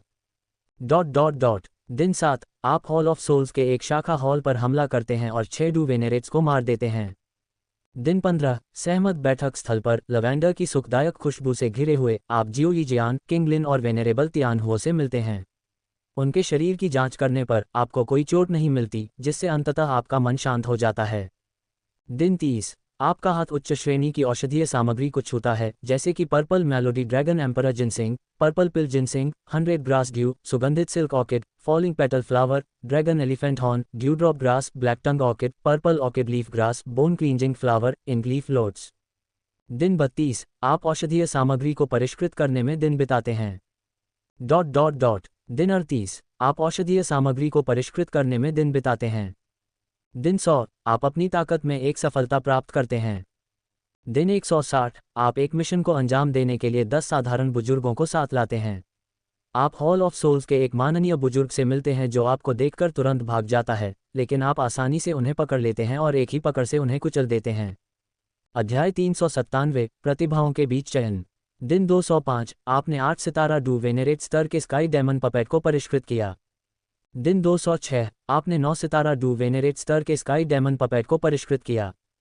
अध्याय 300, अपने भागीदारों के साथ दिन बिताते हुए आपने और जियाओई जियान ने किंगलिन की डू तकनीकों का प्रदर्शन देखा, जिसे उसने कुशलता से अपने शिष्यों में शामिल किया। आप उसकी प्रशंसा करते हैं और बताते हैं कि उसकी jade green triple snake flower pupils कितनी मंत्रमुग्ध करने वाली थीं। वह शर्मा जाती है और आपके आलिंगन में पिघल जाती है। दिन 367, अंतहीन स्पिरिट आइस के बारे में आपको मिली जानकारी के आधार पर आप फॉलन स्पिरिट आइस सोर्स की ओर बढ़ते हैं। दिन 400, आप पूरे दिन फॉलन स्पिरिट आइस सोर्स में खोज करते हैं। दिन 421, आप फॉलन स्पिरिट आइस सोर्स में खोज करते हुए एक और दिन बिताते हैं।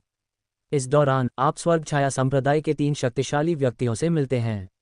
वे आपको पहचानते हैं और बातचीत के लिए आपसे संपर्क करने का प्रयास करते हैं, लेकिन आप उन्हें अनदेखा करते हैं और सीधे गिरे हुए आत्मा बर्फ स्रोत की सतह पर कदम रखते हुए चले जाते हैं।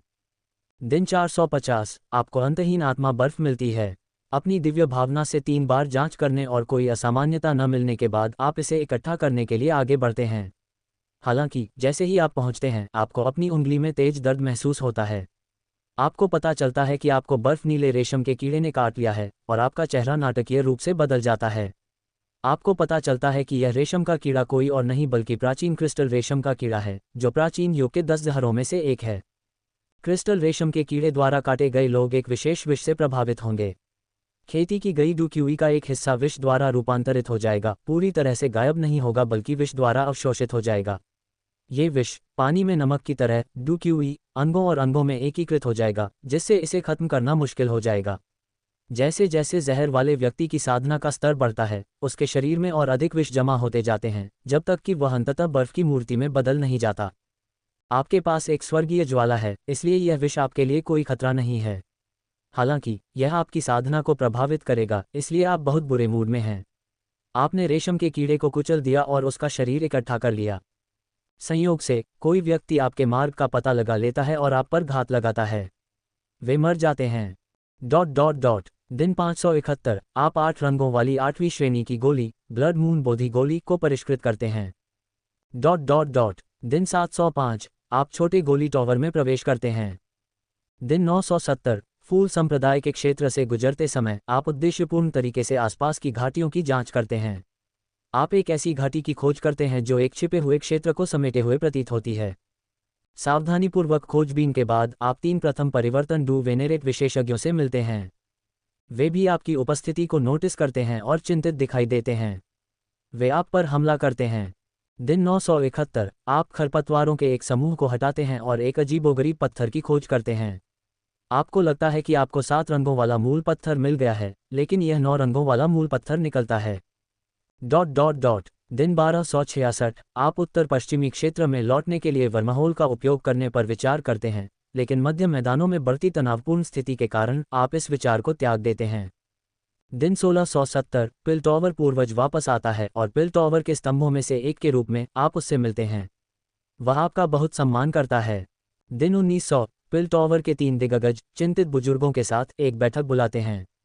सेंट्रल प्लेन्स में उथल पुथल के बावजूद पिल टॉवर के अन्य बलों के साथ गठबंधन ने स्थिति को स्थिर कर दिया है, इसलिए पिल गैदरिंग निर्धारित समय पर आगे बढ़ेगी। दिन 1945 आप 9 रंगों वाली 8वीं श्रेणी की गोली को परिष्कृत करते हैं जो प्रतियोगिता में जीत हासिल करती है, जिससे चैंपियनशिप सुरक्षित हो जाती है। दिन 1950 आप 3000 जलती हुई ज्वाला को सफलतापूर्वक आत्मसात करते हैं और आपकी ताकत में सुधार होता है। दिन 2330 आप जियानान अकादमी में वापस आते हैं और अपने गुरु एल्डर हो से मिलते हैं। आप एक लंबी बातचीत में संलग्न होते हैं। दिन 2500 आपको गो कबीले से एक निमंत्रण जेड पर्ची मिलती है, जो आपको उनके वयस्क होने के समारोह में भाग लेने के लिए आमंत्रित करती है। दिन 2768 आप गो कबीले की यात्रा करते हैं और गो कबीले के कई प्रतिभाशाली युवा विशेषज्ञों का सामना करते हैं। वे सभी आपके प्रति असंतोष को देखते हैं और एक के बाद एक आपको चुनौती देते हैं, लेकिन आप उनमें से प्रत्येक को एक ही मुक्का मारकर हरा देते हैं। बाद में आप गु किंग्यांग से मिलते हैं, जिसने आपके खिलाफ कोई कदम नहीं उठाया बल्कि आपको चाय के लिए आमंत्रित किया। बातचीत के माध्यम से आप गो कबीले की युवा पीढ़ी के बीच असंतोष का कारण जानते हैं। इसके अलावा इस तथ्य के अलावा कि गु किंग्यांग खुद एक बार आपसे हार गया था। यह उन अफवाहों के कारण था जिनमें दावा किया गया था कि कबीले की देवी गु जुनर आपसे शादी कर सकती है। दिन 2810 आप अपने पूर्वज जियाओ जुवान की बची हुई आत्मा से मिलते हैं, जो आपसे काफ़ी संतुष्ट है।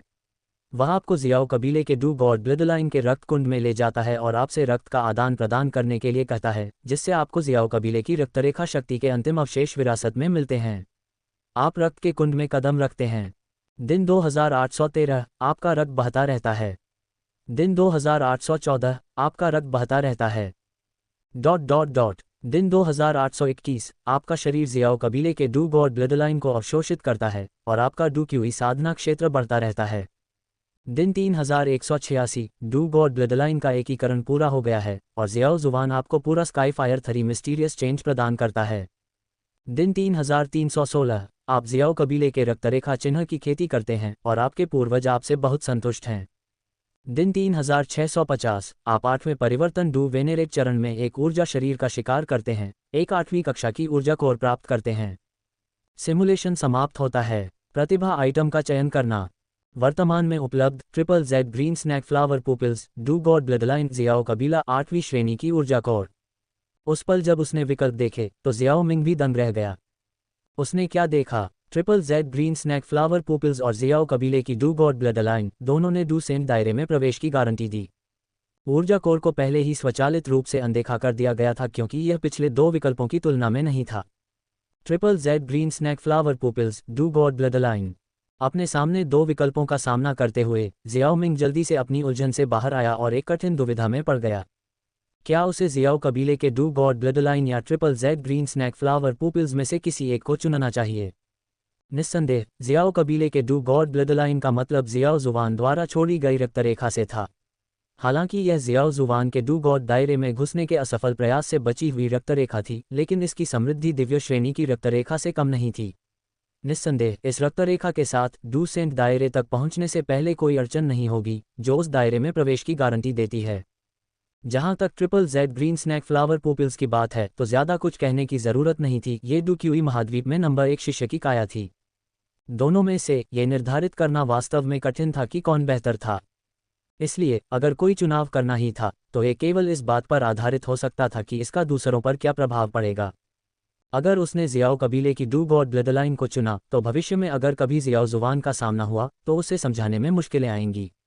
हालांकि डू गॉड ब्लडलाइन में पैतृक अवस्था में वापस लौटने की संभावना थी, लेकिन जियाओ कबीले की रक्तरेखा एक बूंद भी नीचे नहीं बही थी, इसलिए वापसी के लिए कोई योग्यता नहीं थी। दूसरी ओर अगर उसने triple Z green snake flower pupils को चुना तो पुपिल्स की विशिष्ट विशेषताएं बहुत अधिक ध्यान देने योग्य होंगी। अगर कोई उसे शुरू से नहीं जानता था तो ये ठीक था, लेकिन अब बहुत से लोग उसे जानते हैं। अगर triple Z green snake flower pupils की एक जोड़ी अचानक दिखाई देती है तो इसे डू गॉड ब्लडलाइन की तुलना में समझाना बहुत कठिन होगा। एक पल के लिए सोचने के बाद सिम्युलेटर की आवाज़ जियाओमिंग के दिमाग में गूंज उठी। याद दिलाना, कृपया जल्द से जल्द अपनी प्रतिभा आइटम चुनें। सिम्युलेटर हमेशा की तरह अधीर है। यह विचार जियाओमिंग के दिमाग में कौंध गया और उसने निर्णय लेने से पहले एक आह भरी।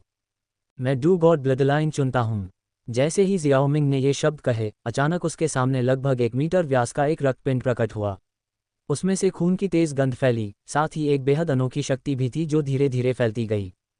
जैसे ही जियाओमिंग ने इस अजीब शक्ति को महसूस किया, उसे कोई परेशानी महसूस नहीं हुई। इसके विपरीत इस समय उसका खून तेजी से बहने लगा। उसे धीरे धीरे किसी बेहद उत्सुक चीज की चहचहाहट सुनाई देने लगी। रक्तपिंड को देखते ही जियाओमिंग ने तुरंत अपने स्टोरेज रिंग से एक सफ़ेद जेड टोकन निकाला और उसमें अपनी आत्मा शक्ति भर दी। फिर उसने इसे लापरवाही से फेंक दिया।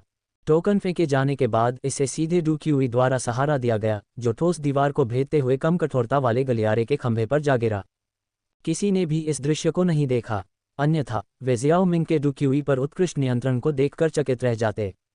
अध्याय 398 दिशा हॉल की ओर प्रस्थान। जियोमिंग द्वारा टोकन फेंकने के बाद रक्त द्रव्यमान अचानक उसके चारों ओर लिपट गया। तो ये जियो कबीले की रक्त रेखा शक्ति की शक्ति है। जियोमिंग की हथेली कस गई, लेकिन उसने प्रतिरोध नहीं किया, जिससे घने रक्त ने उसे घेर लिया। जैसे ही रक्त द्रव्यमान पूरी तरह से जियोमिंग के चारों ओर लिपटा, ये हिंसक रूप से उतार चढ़ाव करने लगा। रेशम की तरह पतले रक्त लाल ऊर्जा के धागे तेज सुइयों की तरह उसके शरीर की ओर बढ़े, उसके छिद्रों में भयंकर रूप से छेद करते हुए और उसके शरीर में पागलों की तरह दौड़ते हुए। उफ! अचानक तीव्र दर्द के कारण जियोमिंग का चेहरा तुरंत पीला पड़ गया और वह ठंडी हवा में हौंफने से खुद को रोक नहीं सका। वह महसूस कर सकता था कि उन रक्त लाल ऊर्जाओं की उत्तेजना के तहत उसका रक्त तेजी से वाष्पित हो रहा था। हाँ, वाष्पित हो रहा था। सिमुलेशन में दिखाए गए धीमे रक्त विनिमय की तुलना में इस सिम्युलेटर का संचालन निस्संदेह अधिक हिंसक था, लेकिन अधिक कुशल भी था। दक्षता की कीमत यह अत्यधिक दर्द था। इस तीव्र दर्द के तहत उसके शरीर के भीतर से अत्यधिक कमजोरी की भावना तेजी से फैल गई, जिससे जियोमिंग की पलकें अनायास ही झुक गईं। मैंने पहली बार स्वर्गीय ज्वाला को निगलने पर भी ऐसा महसूस नहीं किया था। मैं पहले गलत नहीं था। ये सिम्युलेटर काफ़ी भ्रामक हो सकता है। मुझे उम्मीद थी कि यह पहले की तरह प्रकाश के एक ही द्रव्यमान के साथ समाप्त होगा। प्रतिभा प्रकार की वस्तुएं जियोमिंग के लिए अपरिचित नहीं थीं। उदाहरण के लिए जियान की ट्रेजर हंटिंग टैलेंट और अल्केमिस्ट टैलेंट सभी केवल एक प्रकाश द्रव्यमान के साथ समाप्त हो गए, शरीर में किसी भी असुविधा के बिना। लेकिन इस बार स्पष्ट रूप से अलग था। ये दावा कि रक्त द्रव्यमान कुशल था, वास्तव में सच था। 15 मिनट के बाद जियोमिंग के शरीर का सारा रक्त वाष्पित हो गया था, जिससे वह कंकाल की तरह पतला हो गया था। गुरगल गुरगल, जियोमिंग अपनी सांस पकड़ पाता, इससे पहले ही रक्त द्रव्यमान जोर से कांपने लगा। तरल के धागे उसके छिद्रों से बहने लगे, लगातार उसके शरीर में बहते रहे।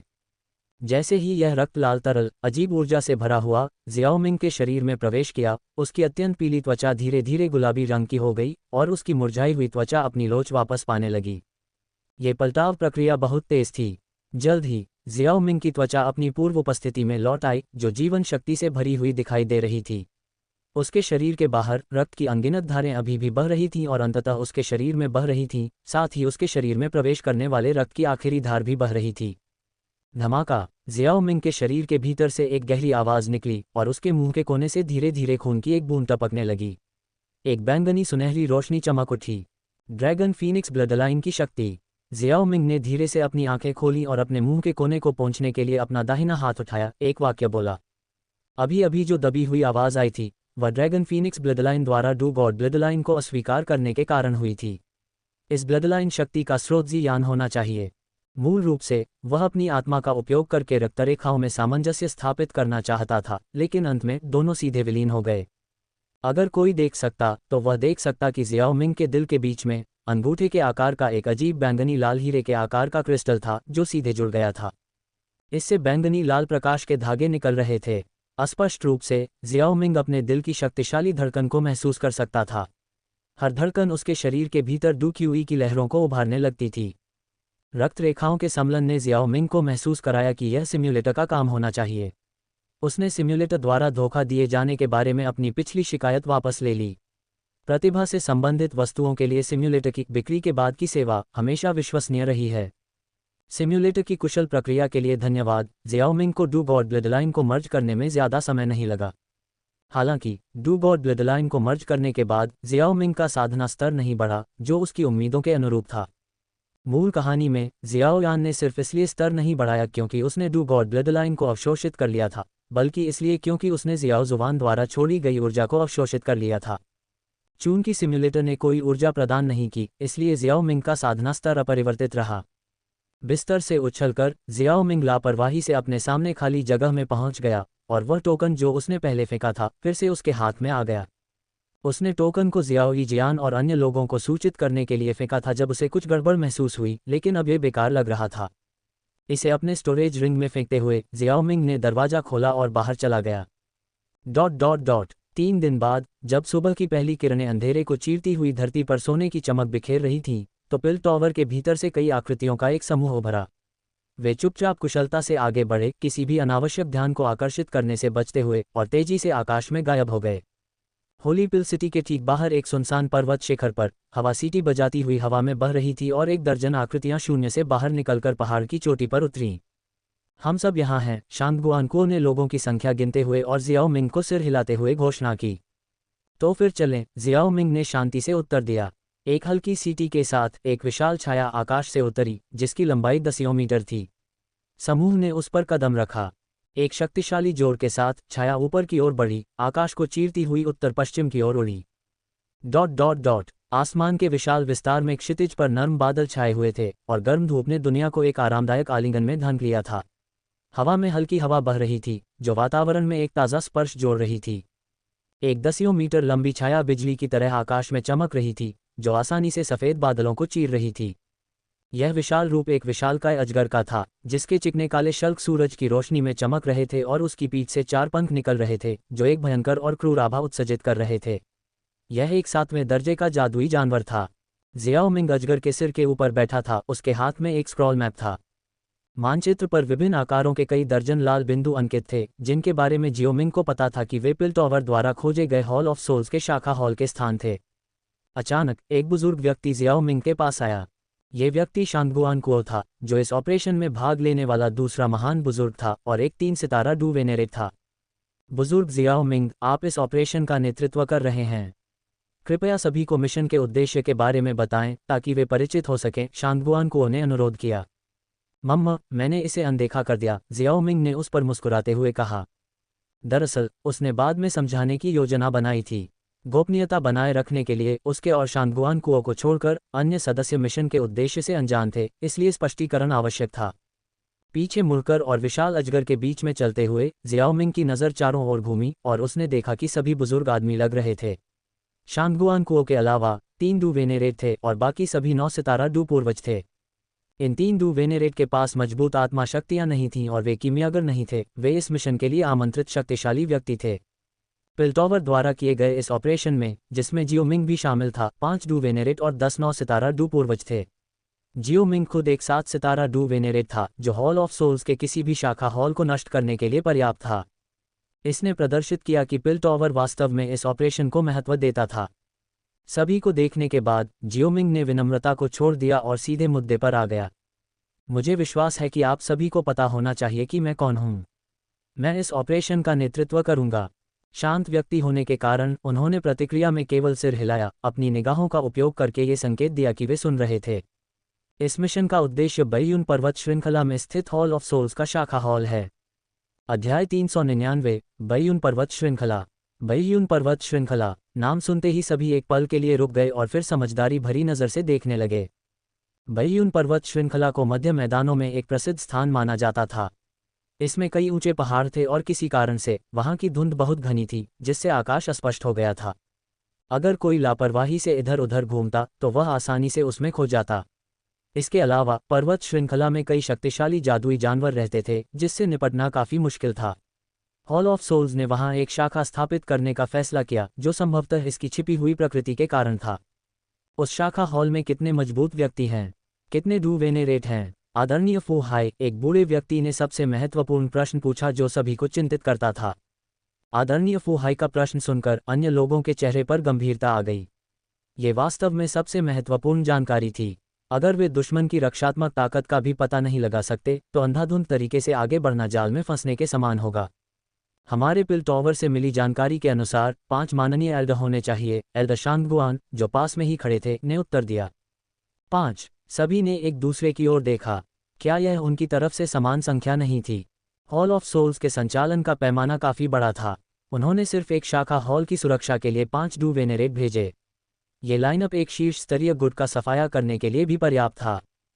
फिर भी कोई भी पीछे हटना नहीं चाहता था। आखिरकार, भले ही उनके समूह के नेता जियाओमिंग ने अपनी सटीक ताकत नहीं बताई थी, लेकिन उनकी आभा अकेले ही संकेत देती थी कि वे 6 सितारा चरण से ऊपर एक शक्तिशाली व्यक्ति थे। हॉल ऑफ सोल्स में ऐसी ताकत को त्यानजुन कहा जा सकता है, जिसके लिए कई निचले स्तर के डू वेनेरेट की ज़रूरत होती है। उनकी औसत ताकत भी 3 सितारा वेनेरेट स्टेज पर थी, जिससे उन्हें एक महत्वपूर्ण लाभ मिला।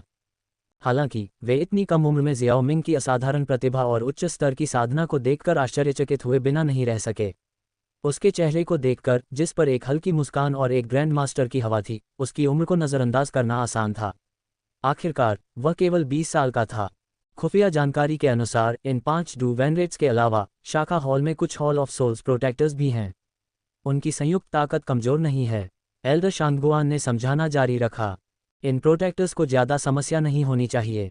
मैं उनका ख्याल रखूंगा। जहां तक हमारे पिल्टोवर की कीमियागरों की आत्माओं को बचाने की बात है, मैं ये काम आप पर छोड़ता हूं। एल्डर्स, जियोमिंग ने हल्के से हंसते हुए 9 सितारा डू पूर्वज एल्डर्स को संबोधित किया। उनके ज्ञान के अनुसार इन एल्डर्स के पास एक सहकारी गठन भी था। एल्डर्स ने एक के बाद एक सिर हिलाया। ये वास्तव में उनका सौंपा गया कार्य था। इस तरह हॉल ऑफ सोल्स पर हमला करने की योजना जल्दी से तय हो गई। ... जियोमिंग एक बार फिर विशाल अजगर के सिर पर लौट आया। शांगगुआन को उसके पीछे पीछे चल रहा था। शांगगुआन को ने उसे एक बैंगनी जेड पर्ची दी। यह क्या है? जियोमिंग कुछ हैरान था। यह साउंड वैली द्वारा भेजा गया एक निमंत्रण टोकन है। एल्डर शांगगुआन ने आगे बढ़ने से पहले जियोमिंग को इसे लेने के लिए इशारा किया। साउंड वैली के वैली मास्टर किंग ही पहले पिल्टोवर का दौरा किया और पाया कि आप मौजूद नहीं थे। फिर उसने इसे ग्रैंड एल्डर को सौंप दिया, जिन्होंने मुझे इसे आज सुबह आपको देने का निर्देश दिया। जियाओमिंग ने उस खूबसूरत महिला को याद किया जिससे वह फॉलिंग थंडर माउंटेन रेंज में मिला था। उसे किंग ही के बारे में अच्छी धारणा थी, जिसने पहले उसकी मदद की थी। आमंत्रण भेजना, क्या ये पिछले समझौते से संबंधित हो सकता है? जियाओमिंग ने सोचा। उसने निमंत्रण खोला और एक पल के बाद इसे फिर से बंद कर दिया। वास्तव में निमंत्रण पिछले समझौते से संबंधित था, लेकिन इसमें सटीक विवरण निर्दिष्ट नहीं किया गया था। इसने बस उसे जल्द से जल्द साउंड वैली जाने का आग्रह किया। अच्छा, साउंड वैली सेंट्रल प्लेन्स के उत्तर पश्चिम में है। इस मिशन को पूरा करने के बाद मैं उनसे मिलने जाऊंगा। आखिरकार उन्होंने मुझे डाउन पेमेंट के रूप में एक साउंड वेव हाई डीडू तकनीक दी थी। जियाओमिंग ने खुद से सोचा, क्योंकि उसने टोकन को अपनी स्टोरेज रिंग में संग्रहित किया था। बैयुन पर्वत श्रृंखला मध्य मैदानों के उत्तर पश्चिमी क्षेत्र में स्थित है। ये पूरे वर्ष घने प्राकृतिक कोहरे में घिरा रहता है। इस कोहरे में आध्यात्मिक अनुभूति भी प्रभावित होती है। लापरवाह व्यक्ति पहाड़ों में फंसकर मर भी सकते हैं। बैयून पर्वत श्रृंखला पिल क्षेत्र से बहुत दूर नहीं है। 7वें दर्जे के 4 पंखों वाले अजगर की गति से इसे पहुंचने में लगभग 7 दिन लगेंगे। 7वें दिन की दोपहर को अजगर की तेज गति के तहत जियोमिंग और अन्य लोगों ने अपनी आंखों के सामने ऊंची चोटियों का एक समूह देखा। हम पहुंच गए हैं। जियोमिंग ने अपनी आंखें उठाईं, पर्वत श्रृंखला की रूपरेखा की एक झलक पाने की उम्मीद में, लेकिन यह सफ़ेद धुंध की एक मोटी परत से अस्पष्ट था। बादलों के आवरण के नीचे रहस्यमयी दिखाई देने वाले पहाड़ों को देखते हुए जियोमिंग के चेहरे पर आश्चर्य की झलक दिखी, जो जल्दी ही गायब हो गई। बैयून पर्वत श्रृंखला वास्तव में अपनी प्रतिष्ठा पर खरी उतरी। हालांकि इसका मतलब था कि वे सीधे उसमें नहीं जा सकते थे। धुंध की बाहरी परत अभी भी प्रबंधनीय थी, लेकिन वे जितने गहरे गए यह उतनी ही घनी होती गई। अगर वे दिशा की समझ खो देते तो वे अंदर खो जाते और धुंध के भीतर अजीब जादुई जानवरों द्वारा आसानी से हमला किया जा सकता था। इसके अलावा बैयून पर्वत श्रृंखला में आत्माओं के हॉल का एक शाखा हॉल था और रक्षात्मक उपाय किए गए हो सकते हैं। अगर वे ऊपर से उड़कर आते तो उन्हें देखना आसान होता। ये ध्यान में रखते हुए जियाओमिंग ने अपना हाथ हिलाया और अजगर धीरे धीरे रेंज के बाहर एक पहाड़ की चोटी की ओर उतरा। हम बैयून पर्वत श्रृंखला पर पहुंच गए हैं। एल्द शांगगुआन, कृपया एक स्थानीय जादुई जानवर को खोजें और उसे वापस लाएं। आप में से बाकी लोग अपनी स्थिति को समायोजित करें। पहाड़ की चोटी पर उतरने के बाद जियाओमिंग ने दूसरों को निर्देश दिया। मौजूद लोग सेंट्रल प्लेन्स के जाने माने विशेषज्ञ थे, जिनमें से प्रत्येक के पास व्यापक अनुभव था। वे समझ गए कि जियाओमिंग के मन में क्या था और उन्होंने अपनी स्थितियों को समायोजित करने के लिए अपने अपने स्थान ढूंढते हुए सिर हिलाया। शांगगुआन को तेजी से आगे बढ़ा, एक विशाल चट्टान की तरह पहाड़ की चोटी से नीचे फिसलते हुए कोहरे से घिरे विशाल जंगल में गोता लगाने से पहले। थोड़ी देर बाद शांगगुआन को वापस लौटा, अपने हाथ में एक सफ़ेद हंस को घसीटते हुए। ये वास्तव में एक 7वीं श्रेणी का क्लाउड गूज है जो अभी तक रूपांतरित नहीं हुआ है। ये काफ़ी दुर्लभ है। समूह ने चारों ओर इकट्ठा होकर विस्मय में आश्चर्यचकित होकर देखा। आमतौर पर जब जादुई जानवर उस अवस्था में पहुंच जाते हैं जहां वे रूपांतरित हो सकते हैं, तो वे ऐसा करना चुनते हैं। क्लाउड गूज बादलों और धुंध के भीतर अपना रूप छिपा सकता है। मैं इस पर आया, अन्यथा इसे पहचानना मुश्किल होता, शांगगुआन को ने दूसरों को समझाया। कृपया मुझे छोड़ दें महानुभाव, मैं अपनी सारी संपत्ति देने को तैयार हूँ। घेरे में घिरा क्लाउड गूज डर से कांप उठा, खुद को बेहद बदकिस्मत महसूस कर रहा था। उसने कभी नहीं सोचा था कि जैसे ही वह बाहर निकलेगा उसे भयानक मानव शक्तियों द्वारा पकड़ लिया जाएगा। कोई रास्ता नहीं था, क्योंकि यहाँ हर किसी की आभा उससे कहीं ज्यादा मजबूत थी। अरे नहीं, बैयून पर्वत श्रृंखला के भीतर छिपने की अपनी क्षमता पर भरोसा करते हुए ये पहले कभी ऐसी विकट स्थिति में नहीं था। क्या आप यहाँ आत्माओं के हॉल की शाखा हॉल का स्थान जानते हैं? जियाओमिंग सीधे मुद्दे पर आया, क्लाउड गूज के सामने खड़ा हुआ। हाँ, मेरी पीठ पर बैठो और मैं तुम्हें वहां ले जाऊंगा। क्लाउड गूज ने बार बार सिर हिलाया, इस डर से कि जियाओमिंग इसे बेकार समझेगा। यह नहीं चाहता था कि इसे थप्पड़ मारकर मार दिया जाए। इसके अलावा ये वास्तव में उस स्थान का स्थान जानता था। इसने बादलों और धुंध के भीतर छिपने की अपनी क्षमता पर भरोसा किया था और इसे दूर से देखा था। ठीक है, एक बार जब आप हमें वहां ले जाएंगे तो आप आज़ाद हो जाएंगे। जियाओमिंग मुस्कुराया और फिर दूसरों को क्लाउड गूज की पीठ पर चढ़ने दिया। अपने शब्दों के अनुसार लगभग 1 दर्जन मिनट के बाद जियाओमिंग और अन्य लोगों ने आत्माओं के हॉल की शाखा हॉल का स्थान देखा। यह एक विशाल शिखर था जिसके आधार पर एक अवतल खंड था जहां सैकड़ों मीटर लंबा एक विशाल काला महल पूरी तरह से समाया हुआ था। वातावरण एक भयावह माहौल से भरा हुआ था। तो ये दिशा हॉल है। जियाओमिंग ने पहाड़ के भीतर संरचना की जांच करते हुए अपनी आंखें सिकोड़ लीं। हवा में लटके हुए उसने अपना हाथ हिलाया, क्लाउड गूज को जाने का संकेत दिया। चुप हो जाने के डर से जियाओमिंग के इशारे को देखते ही क्लाउड गूज पलक झपकते ही गायब हो गया। बाकी लोगों ने कोई ध्यान नहीं दिया, क्योंकि उनका सामना महज संयोग से हुआ था। अध्याय 400, शाखा हॉल में लड़ाई। जब उन्होंने दूर की इमारत को देखा तो जियाओमिंग के पीछे खड़े लोगों की आंखों में भाव गंभीर हो गए। आगामी लड़ाई आसान नहीं होगी। यहाँ की जगह में एक स्थानिक अवरोध है। एल्दर शांगगुआन ने कुछ दूर खाली जगह में कुछ विकृति देखी। हमें यहाँ खोजे जाने की चिंता करने की जरूरत नहीं है। योजना का पालन करें और कार्रवाई करें। जियाओमिंग की आंखों में एक ठंडी उग्रता भर गई। बोलने के बाद उसके शरीर से धीरे धीरे एक तेज आभा निकली और उसने स्थानिक अवरोध में पहला कदम रखा। ... पहाड़ के नीचे काले विशाल हॉल के सामने एक चौक था। चौक के कुछ खंभों पर फीकी काली आकृतियां क्रॉस लेग बैठी हुई देखी जा सकती थीं। ये आकृतियां काले कोहरे में लिपटी हुई थीं, कोहरे के उनके चारों ओर घूमने पर एक भयावह आभा उत्सर्जित कर रही थीं। क्रैक! अचानक एक क्रैकिंग ध्वनि गूंजी। हम खंभों पर खड़ी आकृतियों ने एक एक करके अपने सिर उठाए। आकाश में आकृति को देखते ही उनके चेहरे आश्चर्य से भर गए। सबसे पहले एक व्यक्ति ने प्रतिक्रिया की और उसकी आंखें सदमे से भर गईं। वह जल्दी से उठ खड़ा हुआ और जोर से चिल्लाया, सावधान रहो, हम पर हमला हो रहा है।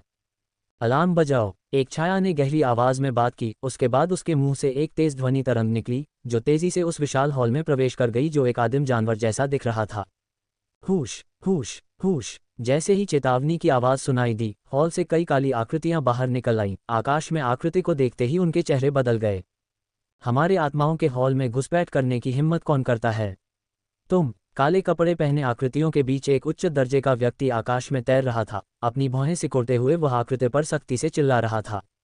धमाका! इससे पहले कि वह अपनी बात पूरी कर पाता, उसके चारों ओर का स्थान अचानक विकृत हो गया, हिंसक रूप से अंदर की ओर ढह गया और एक अदृश्य हथेली का निशान बन गया, जिसने उसे कुचलकर खूनी ढेर में बदल दिया। एक पल में वह व्यक्ति एक इंसान से एक धुंधले मांस के पिंड में बदल गया। उसके बगल में आत्माओं के हॉल के रक्षकों को अपने होश में आने में एक पल लगा। जल्दी करो, माननीय बुजुर्गों को खोजो! तुरंत आतंक बढ़ गया और उनकी तीखी चीखें विशाल हॉल के बाहर गूंज उठीं। सिजल! जैसे ही हताश चीखें कम हुईं, आकाश से बिजली की एक बार तेजी से उतरी, जो आत्माओं के हॉल के 4 रक्षकों को भेदती हुई आई। धमाका! बिजली गिरने से स्थानिक आकाश थोड़ा विकृत हो गया। आत्माओं के हॉल के कई शक्तिशाली सदस्यों की भयभीत निगाहों के ठीक सामने 1 दर्जन से अधिक आकृतियां धीरे धीरे आकाश में दिखाई दीं। धमाका! जियाओ मिंग को छोड़कर 4 डू वेनेरेट पावरहाउस एक साथ एक भव्य आभा के साथ फट गए, जिससे चौक कांप उठा। आकाश से शक्तिशाली दबाव फैल गया, जिससे कुछ रक्षकों के चेहरे काफी बदल गए। हा! आत्माओं के हॉल के बदमाशों, मरने के लिए तैयार हो जाओ! हंसी का एक विस्फोट आकाश में गूंज उठा। उसके बाद ऊपर से हवा के कई शक्तिशाली झोंके आए। इन झोंकों ने आत्माओं के हॉल के दर्जन भर या उससे अधिक शक्तिशाली सदस्यों को सीधे जमीन पर पटक दिया। जबरदस्त बल ने उन्हें तुरंत नष्ट कर दिया।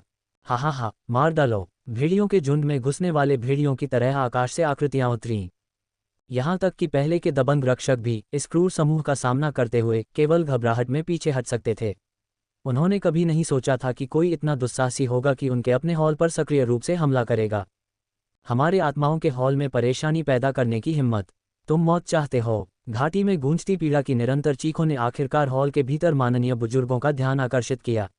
एक क्रोधित दहाड़ तुरंत गूंज उठी। उसके बाद विशाल हॉल से 7 आकृतियां बाहर निकलीं, जो एक जानलेवा आभा बिखेर रही थीं। उनकी निगाहें पूरे क्षेत्र में घूमी और उनकी नज़रें जियाओ मिंग पर टिक गईं, जिसने अभी तक कोई कदम नहीं उठाया था। Xiao Ming! तो पिलटॉवर हमारे हॉल ऑफ सोल्स में लोगों को छीनने की हिम्मत करता है? काले कपड़े पहने एक व्यक्ति ने भयावह स्वर में कहा, तुम्हारी मृत्यु की इच्छा अवश्य है। 7 आकृतियों को देखते हुए जियाओ मिंग ने अपना सिर झुकाया। उसने इन लोगों को पहले कभी नहीं देखा था, लेकिन उन्होंने उसका चित्र अवश्य देखा होगा। ऐसा लग रहा था कि आत्माओं के हॉल में उसकी प्रतिष्ठा महत्वहीन नहीं थी। जियाओ मिंग ने उपहास किया और उन पर कोई ध्यान न देने का फैसला किया। इसके बजाय उसकी आकृति चमकी और मध्य हवा में दिखाई दी। उसके हाथ की एक हरकत से गिरे हुए हृदय की लौ सफ़ेद चमकदार हृदय की लौ से अलग हो गई और उसके सामने तैरने लगी। अपनी आंखें थोड़ी बंद करके और अपनी हथेलियां फैलाकर जियाओ मिंग का दिमाग हिल गया। उसके सामने गिरे हुए हृदय की लौ तुरंत कांप उठी और फिर शक्तिशाली अदृश्य उतार चढ़ाव लहरों की तरह एक गोलाकार पैटर्न में फैल गए। अदृश्य उतार चढ़ाव तेजी से फैल गए और पलक झपकते ही उन्होंने रक्षकों से संपर्क किया। जल्द ही दर्दनाक चीखों की एक श्रृंखला फूट पड़ी, जिससे लोगों में अफरा तफरी मच गई। रक्षक जो अभी अभी माननीय बुजुर्गों के प्रकट होने के कारण व्यवस्था में वापस आए थे। कुछ रक्षकों के शरीर से सफ़ेद धुआं निकलने लगा। Puff puff puff! अदृश्य उतार चढ़ाव की एक और लहर फैल गई और अचानक रक्षकों के भीतर से आग की लपटें फूट पड़ीं। लपटें खुद ब खुद प्रज्वलित हो गईं, आग के गोले में बदल गईं जो बेतहाशा इधर उधर फैल गए। एक पल के बाद रक्षक ढह गए और जमीन पर गिर गए, राख में बदल गए। रक्षकों में वास्तव में कुछ ऐसे भी थे जिनमें जबरदस्त ताकत थी, जो मुश्किल से हॉट फ्लेम के प्रभाव का सामना कर सकते थे। हालांकि ऐसी ताकत वाले रक्षक केवल अल्पसंख्यक थे, बहुत कम और बहुत दूर दूर तक। जब उन्होंने जियाओ मिंग को पलक झपकते ही रक्षकों का सफाया करते देखा, तो 7 माननीय बुजुर्ग अपनी आंखों के कोनों में फड़कने से खुद को रोक नहीं पाए। वास्तव में मौत की तलाश में आकाश में 7 माननीय बुजुर्गों ने तुरंत एक ठंडी चीख निकाली। उनमें से एक ने सीधे एक राजसी काला कोहरा छोड़ा, जो काले सांप जैसा दिख रहा था, और आकाश में उड़ता हुआ जियाओ मिंग की ओर झपटा। हा, पहले मुझे तुम्हारे साथ कुछ चालें चलने दो, शांगगुआन को ने कहा, जो प्रोटेक्टर्स से निपटने के बाद जियोमिंग की तरफ पीछे हट गया था। एक मुट्ठी बंद करके और आग की लपटों के साथ एक उग्र लाल विशालकाय हाथ उभरा जिसने दुर्जय काली धुंध को बलपूर्वक चकनाचूर कर दिया। फिर वह उसके साथ एक भयंकर युद्ध में शामिल होने के लिए आगे बढ़ा। मैं इन हॉल ऑफ सोल्स के साथियों से बहुत समय से परेशान हूं जो न तो इंसान हैं और न ही भूत। आओ और लड़ो। इसी तरह फू हाय और अन्य 3 डू वेनेरेट जो जियोमिंग की तरफ पीछे हट गए थे, 3 माननीय बुजुर्गों का ध्यान भटकाने के लिए आगे बढ़े। हालांकि खुफिया जानकारी के अनुसार उनमें से 2 और दिखाई दिए, लेकिन वे निडर रहे क्योंकि उनके पक्ष में जियोमिंग था। यही उनका आत्मविश्वास था। शेष 3 माननीय बुजुर्गों पर एक आकस्मिक नज़र डालते हुए जियोमिंग ने पिलटॉवर के बुजुर्गों से कहा, आप लोग अंदर जाओ और हमारे कीमियागरों की आत्मा के शरीर की खोज करो। इन लोगों को मेरे पास छोड़ दो। समझ गया। बुजुर्गों ने सिर हिलाया और एक तेज चाल के साथ विशाल हॉल की ओर बढ़ गए। तुम्हारी हिम्मत कैसे हुई? ये देखकर कि जियाओमिंग ने उनकी अवहेलना की, तीनों माननीय बुजुर्गों ने उपहास किया और जल्दी से नीचे उतरे। उनमें से एक अलग हो गया और पिलटॉवर के बुजुर्गों से निपटने के इरादे से भयंकर हत्या की मंशा रखता था। तुम बेहतर हो कि तुम वहीं रहो और मेरा सामना करो। अचानक उसके बगल में एक आवाज़ सुनाई दी और जियाओमिंग की आकृति उसके बगल में भूत की तरह दिखाई दी। चौंक कर माननीय बुजुर्ग की आस्तीन फड़फड़ा उठी और भयावह काला कोहरा उसकी हथेली के चारों ओर घूम गया क्योंकि उसने तेजी से जियाओमिंग की छाती की ओर वार किया। जियाओमिंग ने हल्की हंसी निकाली क्योंकि उसकी दाहिनी हथेली हमले से हल्की सी टकराए। धमाका। दोनों सेनाएं आपस में भिड़ गईं और हवा का एक भयानक झोंका आया जिससे आसपास के विशाल पत्थर के खंभे टूट गए और दरार। धिक्कार है। अपने डूक्यूई को चरम सीमा तक सक्रिय करने के बावजूद आदरणीय एल्ड ने आखिरकार खुद को स्थिर करने से पहले लगभग 30 कदम पीछे की ओर ठोकर खाए। फिर उसने मुंह से खून उगल दिया। बहुत मजबूत